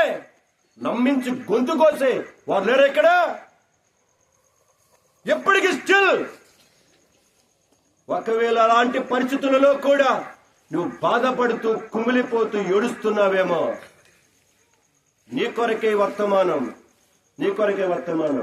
ఇంకా చదువుతున్నాను, రండి 18వ వచనం నుంచి. నా శత్రువులు అనేకులై ఉన్నారు, ఆయనను వారు నా మీదకి రాకుండానట్లు సమాధానము కలుగ చేసి ఆయన నా ప్రాణమును కనుక. నా శత్రువులు ఏమైనట ఇంకా రోజు ఏమవుతున్నారు? అధికమవుతూనే ఉన్నారు. ఎస్, నీ జీవితం అలాగనే ఉంది కదూ? నువ్వు వెళుతున్న పరిస్థితులు అలాగనే ఉన్నాయి కదూ? అయితే వీటన్నిటి మధ్యలో 2 పనులు చేయమని చెప్తున్నాను ఇక్కడ నేను. ఈ నూతన సంవత్సరములో ఎవరి దగ్గరకు వెళ్లాల్సిన పనిలే, ఎవరి సంజాషో కోరాల్సిన పనిలే, ఎవరి దగ్గరికి వెళ్ళో కాళ్ళు పట్టుకోవాల్సిన పనిలే. కాళ్ళు పట్టుకోవాల్సిన వాడిని కాళ్ళు. రండి, ఇక్కడ రాయబడిన మాట. ఇలాంటి పరిస్థితులలో ఏం మాట్లాడుతున్నాడు? 16వ వచనం 17వ వచనం చదువుతున్నాను. అయితే నేను దేవునికి మొర్ర పెట్టుకొందును, యెహోవా నన్ను. సో ఇలాంటి పరిస్థితులలో అయితే అంటే నన్ను తరుముతూ ఉన్నా, మరణ భయములు నన్ను చుడుతూ ఉన్నా, నా ఇంటిలో వారే, నా బంధువులే, నా చుట్టూ వారే అనేకులు శత్రువులై నా మీద దాడి చేస్తున్నా బ్రతకదామన్న నమ్మకం లేకుండా గుండె దడ చేత ఆ విధముగా బీపీ ఎక్కువైపోతూ గుండెపోటు వస్తూ పరిస్థితులు ఉంటూ ఉన్నా మాట్లాడుతున్నా. అయితే పరిస్థితులలో నేను దేవునికి మొర్ర పెట్టుకొందును, యెహోవా నన్ను రక్షించును. 17వ వచనం, సాయంకాలమున ఉదయమున మధ్యాహ్నమున నేను ధ్యానించుచు మొర్ర పెట్టుకొందును, ఆయన నా ప్రార్థన. ఎస్, ఈ రాత్రి నీ ప్రార్థన ఆలకించు సృష్టికర్తమైన వాడు అక్కడ ఉన్నాడు. నీ కొరకు నిలబడి ఎక్కడికో పరిగెత్తబాకు, ఎక్కడికో పరిగెత్తబాకు. నీ ఉన్న ఇంటిలోనే ఆ ఒకే గదిలో ఒక మూలకి వెళ్ళు, ఒక మూలకి వెళ్ళు. జాన్ వెస్లీ చూస్తున్న వెస్లీ కెరెట్ యొక్క వాళ్ళ పిల్లలు దాదాపు 19 మంది పిల్లలు, ఆమెకు చివరికి 10 బతికింది 10 మంది 11 మంది పిల్లలు. అందులో జాన్ వెస్లీ 40 వెస్లీలు ఐరోపా ఖండాన్ని కదిలించారు. ఆమె చేసే ప్రార్థన చిన్న ఇల్లు, వాళ్ళది చిన్న ఇల్లు, ఒంటినిట్టాడు ఇల్లే. కరిగా ఒక మూలకి వెళ్ళిపోద్ది, చెప్పేస్తుంది, నేను ఎప్పుడైనా సరే మూలకి వెళ్ళి కూర్చుంటే ఎవ్వరు మీరేం చేయొద్దు, మాట్లాడకూడదు. పిల్లలు చెప్పేసేస్తారు. వాళ్ళ అమ్మ మూలకి వెళ్ళి అలా ప్రార్థన చేస్తుందంటే ఎవ్వరు మాట్లాడరు, కాముగా బయటకు వెళ్ళిపోయి ఆడుకుంటారు. అలాగా ప్రతి దినం తన పిల్లలందరి కొరక ఏమని ప్రార్థన చేసిందో తెలుసా? మా అబ్బాయి డాక్టర్ కావాలి, మా అబ్బాయి అమెరికాకు వెళ్ళాలి, మా వెంకయ్య గారి కొడుకు కోరుకుంటున్నాడు జర్మనీకి వెళ్ళాలంట. మా వెంకయ్య ఇంటున్నాడు, ఇక్కడ వచ్చాడు, వీడు ఇచ్చాడు. కనుక మా మణి, ఈ మణి పేరు పెట్టింది ఎవరిదో తెలుసా? కనుక నేను చెప్తున్నాను, కనుక రాజామణి గారని దైవజనుడు భగత్ సింగ్ గారు ప్రారంభ దినాలలో మద్రాసులో పరిచయం చేస్తున్నప్పుడు రాజామణి గారు అని ఆయన, కనుక అప్పటికి భారతదేశానికి స్వాతంత్రం రాలే. అప్పుడు ఈ యొక్క రైల్వే డిపార్ట్మెంట్ లో, అతను తమిళన్ అనమాట, రైల్వే డిపార్ట్మెంట్ లో ఒక మేజర్ పోస్ట్ అనమాట ఆయన. అంటే దాదాపుగా దక్షిణ మధ్య రైల్వే మొత్తం కనుక అప్పుడు అటు కేరళ దగ్గర నుంచి అటు విజయవాడ అంత వరకు కూడా కనుక దానంతటికి సూపర్ హెడ్ అనమాట ఆయన రాజామణి గారు. ఆయన యేసుక్రీస్తు ప్రభుని నమ్ముకొని సరి అయిన వాక్యము కొరకు ఎదురు చూస్తున్నప్పుడు భగత్ సింగ్ గారు ఆ ప్రాంతానికి వెళ్ళాడు. అప్పుడు తన పై ప్రాణం పైనే వచ్చినట్టుగా ఎంతో ఆనందముతో ఉండి తన జీవితంలో తన మత విశ్వాసాలు క్రైస్తవ ఆచరణ మొత్తం వదిలిపెట్టి భగత్ సింగ్ గారు వెంబడిస్తే చర్చిలు మొత్తం వెలివేశాయి. అయినా విడిచిపెట్టలేదు దేవుని కొరకు. ఆ రాజామణి గారు రాసిన పుస్తకమే మీకు చెప్పాను ఇంతకు ముందు. భగత్ సింగ్ గారి పరిచయం గురించి ఆయన 2 పుస్తకాలు రాశాడు. ఎడ్లకు కాళ్ళు జారెను, తెలుగులో ట్రాన్స్లేషన్ చేశాడు. కనుక గుడివాడ పిల్ల వెంకటరత్నం గారు ఆ పుస్తకం కనుక కొనుక్కొని చదవండి. అవి 2 పుస్తకాలు ఉన్నాయి. కనుక నీకు ప్రియమైన వారా, ఆ రాజామణి గారు రాసిన పుస్తకాలు అనమాట. అప్పుడు పరిచయం ఎలాగుందో కనుక రాశాడనమాట. ఆ రాజామణి గారి పేరు మనసులో పెట్టుకుని పెట్టింది మా మణి. మరి మందిరానికి మాత్రమే లేదు తెలియదు మాకు. గొప్ప అద్భుతమైన పరిచయం చేస్తున్నవాడు. మందిరానికి వెళ్ళాలంటే మీకు చెప్పాను, మందిరం ఆ రాజామణి గారి గురించే. యేసు ప్రభు నమ్ముకున్నప్పుడు మందిరానికి వెళ్తున్నప్పుడు ఇంట్లో నుంచి అడుగు బయటకు పెడితే తన వెనకాల తన భార్య ఉంటుంది, తన భార్య వెనక తన పిల్లలు. అలాగే మంచి దగ్గర నుంచి ఇంటి దగ్గర నుంచి మందిరానికి వెళ్తే దాదాపుగా 6 కిలోమీటర్ల దూరం ఉంటుంది. కానీ వెళ్ళేటప్పుడు ఆయన వీణ వాయిస్తాడు రాజామణి గారు. వీణ తీసుకొని పాటలు పాడుకుంటూ ప్రార్థన చేసుకుని బయటకు అడుగు పెడతాడు. పాటలు పాడుకుంటూ అప్పుడు పాటలు పాడుకుంటూ వెళ్తూ ఉంటే ఆయన వెనకాల ఆ బజార్లో ఉన్న క్రైస్తవులు వెనకాల పాటలు పాడుకుంటూ అలాగ ఏం చేసేవాళ్ళట, లైన్ కట్టి అలాగ దేవుడి మందిరానికి వెళ్తుంటే పరలోకం దిగి వచ్చినట్టు ఉండేదంట. జరిగిన క్రియలు ఇవి దాంట్లో రాశారు, నేను చదివినాను. కనుక ఇంట్లో నుంచి బయటకు వెళ్తే కనుక పాటలు పాడుకుంటూ ఆయన రాజామణి గారి పాట పాడుతూ వీణ వాయిస్తూ ఉంటే వెనకాల భార్య పిల్లలు అలానే విశ్వాసం అందరూ వచ్చేవాళ్ళట. అలా ఇన్ టైం మందిరానికి వెళ్ళిపోయేవాళ్ళట. ఒక్కసారి మందిరం నిండిపోయేదట. పరలోకమే దిగి వచ్చినట్టు వాళ్ళు ఫీల్ అయ్యేవాళ్ళట. ఈ రోజు కనుక పాటలు అయిపోవాలి, ఆరాధన వర్తమానం అయిపోవాలి. ఆరాధన అయిపోయిన తర్వాత మా అక్కలు అన్నలు సోగు చేసుకొని ఏం చేస్తారు, ఏం చెప్పండి, సోగు చేసుకొని అప్పుడు మెల్లింగా వస్తే బలం నేను కూడా ఉన్నాను, సిగ్గుందనే అడుగుతున్నా. నేను నువ్వు ఒక విశ్వాసం అడుగుతున్నా. ఇన్ని సంవత్సరాల నుంచి జీవితంలో ప్రియమైన సంఘమా జ్ఞాపకం చేసుకుందాం. ఎదుటో నాకు రాజామణి గారు గుర్తుకొచ్చాడు. సో ప్రియమైన సంఘమా, ఆనాడు ఉద్యోగం అలాగుండేది. తర్వాత ఉద్యోగానికి రాజీనామా చేసేసాడు. దేవుని పని కొరకై భగత్ సింగ్ గారితో కలిసి ఆ చెన్నైలో జోహాషామా కనుక ప్రారంభ దినాలలో పరిచయం జరిగించిన వారిలో రాజామణి గారు ఒకడు అన్నమాట. ప్రియమైన సంఘమ, ఆయన పేరు పెట్టాం మా అయ్యగారి. మరి మా మణి అట్టున్నాడు. మరి రేపంటే జర్మనీ పోవాలంట, నాకు తెలిసింది. మా అభిషేకం చెబుతున్నాడు జర్మనీ. నేను పోవద్దంటే దానికి నేను వ్యతిరేకం కాదండి. కానీ మీరు ఎక్కడికైనా వెళ్ళండి, క్రీస్తు ప్రభువుని మోసుకొని వెళ్ళండి. అది నేను చెప్తే మీరు ఎక్కడన్నా చదువుకోండి, ఎక్కడన్నా చదువుకు వెళ్ళండి, క్రీస్తు ప్రభువుని కలిగి మీరేం చేయండి, ఎక్కడికైనా వెళ్ళండి. రెండవదిగా, దేవుని చిత్తములకు కాకుండా ఎప్పుడు వెళ్ళవద్దు. ఎందుకంటే నా జీవితమే దానికి ఉదాహరణ. కనుక నన్నన్నిటినీ కత్తిరించుకుంటూ వచ్చాడు దేవుడు. చివరికి తన చిత్తాన్ని నెరవేర్చడానికి కొరకాయ నా మెడలో వంచాడు దేవుడు. సో దేవుని చిత్తం చేయటం చాలా ఆశీర్వాదకరం. కానీ వీడి పిల్లల విషయంలో మీకు వదిలిపెడుతున్నాను. సరిగ్గా జ్ఞాపకం చేసుకుంటున్నాను. ఇలాంటి భయంకరమైన పరిస్థితులలో వారు ఏం చేశారంటే, సాయంకాలమన, ఉదయమన, మధ్యాహ్నమన నేను ధ్యానించుచు మొరపెట్టుకుందును. ఆయన నా ప్రార్థన ఏం చేస్తాడు, అలాగే 18వ వచనం చివరి భాగం, సమాధానము కలుగ చేసి ఆయన నా ప్రాణమును విమోచించి. సో ప్రార్థన చేయి. నీ ఒంటరి సమయంలో కనుక రోజు పనులన్నీ ముగించుకొని ఒక్క అరగంట కూర్చొని ప్రార్థన చేయి. చిత్తశుద్ధితో చేయి. నీ భారమంతా దేవుని దగ్గర పెట్టు. కన్నీళ్లు విడు. దేవుడు నీ ప్రార్థన ఆలకించి వీటన్నిటిని విమోచిస్తాడు. రెండో మాట చెప్పేసి ముగిస్తాను. 22వ వచనం. నీ భారము యెహోవా మీద మోపము, ఆయనే నిన్ను ఆదుకొనును, నీతిమంతులను ఆయన ఎన్నడును. రాత్రి నేను కుటుంబానికి కలగలగిన వెంకయ్యకి మా మరియమ్మ వచ్చిందో రాలేదు, మరి ఎక్కడ కూర్చుందో, ఏ చేతులు ఎత్తమ్మా, అది మా మరియమ్మ అక్కడ ఉంది. సరే, ముగ్గురికి నేను చెప్పేది అదే. కనుక నీ యొక్క వెంకయ్య కానీ, కనుక చక్రవర్తికి కానీ, మా మరియమ్మకి కానీ, వారి కుటుంబాలలో నీ యొక్క వారి భార్యలకు, వారి భర్తలకు, పిల్లలకు నోడే చెప్పేది. సో మీ భారమును ఆయన మీద మీరు వేయండి. ఎందుకంటే మనం ఇందా చెప్తూ వచ్చారు చక్రవర్తి, అది అనుభవపూర్వకంగా చెప్తూ వచ్చారు. ముందర ఎన్నిసార్లు చెప్పాను తెలుసా మా చక్రవర్తికి, వచ్చినప్పుడల్లా ప్రార్థన చేసుకోపోయినప్పుడల్లా వచ్చి కనీసం అరగంట క్లాస్ తీసుకునేవాళ్ళు. అరగంట పైనే డబ్బు సంపాదించాలని జాగ్రత్త అని ఉండేది. డబ్బు విషయం ప్రాముఖ్యంగా చెప్పేవాళ్ళు. ఆ ప్రాముఖ్యం ఎందుకంటే డబ్బు చాలా చెడ్డది, చాలా చెడ్డది. డబ్బు జేబులో ఉండాలి కానీ డబ్బు గుండెలోకి రాకూడదు. ఎక్కడున్నాడు డబ్బు? జేబులోనే ఉండాలి. కానీ గుండెలలోనికి వచ్చిందంటే ప్రమాదం. అది ఎవడిని లెక్క చెయ్యదు. అన్నం లెక్క చేయదు, చెల్లిని లెక్క చేయదు, అమ్మని లెక్క చేయదు. కనుక బజార్లో వాడిని ఎవడిని కూడా కాతరదే చెయ్యనివ్వదు. అంత చెడ్డది డబ్బు. సో జేబులో ఉంటే మళ్ళీ అంత మంచిది అది. సో నీ భారము నుంచి దేవుని మీద వేయి. ఆయనే నిన్ను ఆదుకుంటాడు. ఆయన నీతిమంతుడిని ఎన్నడను. సో చనిపోయేంత వరకు కుళ్ళు వద్దు, కుతంత్రాలు వద్దు, ద్వేషము వద్దు, ఈర్ష్య వద్దు, పగవద్దు, ఒక్కటి కలుగుండు, నేను ఇష్టపడే వచ్చిన మరి. కీర్తన 84:11, యథార్థవంతులకు ఆయన ఏ మేలు.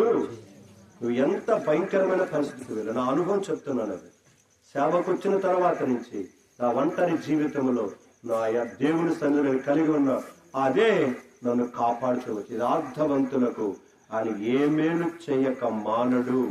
భార్య అయినా మానుతుందేమో, భర్త అయినా మానుతుందేమో, అన్నదమ్ములు అక్కచెల్లెలు మానుకుంటారేమో, కానీ ఆయన ఎప్పుడు నిన్ను విడిచిపెట్టడు, మానడు. ఆయన నీతో ఎల్లప్పుడూ ఉంటాడు. చనిపోయేంత వరకు నీ పక్షంగా ఉంటాడు. భవిష్యత్తులో ఆయన రాజ్యంలో చేర్చుకుంటాడు. నీ ఇష్టం. ఇదే మిక్కిలి అనుకూలమైన సమయం. రక్షణ మారుమనసు పొందకపోతే సమయం ఇదే. రక్షించబడితే జాగ్రత్తగా జీవితాన్ని కట్టుకొని ఆయన రాకడ కొరకు సిద్ధపడటానికి ప్రేమైన కుటుంబం చేరి వచ్చిన వారందరూ కూడా అలాగా దేవుని నిత్య మహిమ కొరకై సిద్ధపడినట్లుగా దేవుడు సహాయం చేయను కాక. ప్రార్థన చేసుకుందాం. ఒక్క నిమిషం.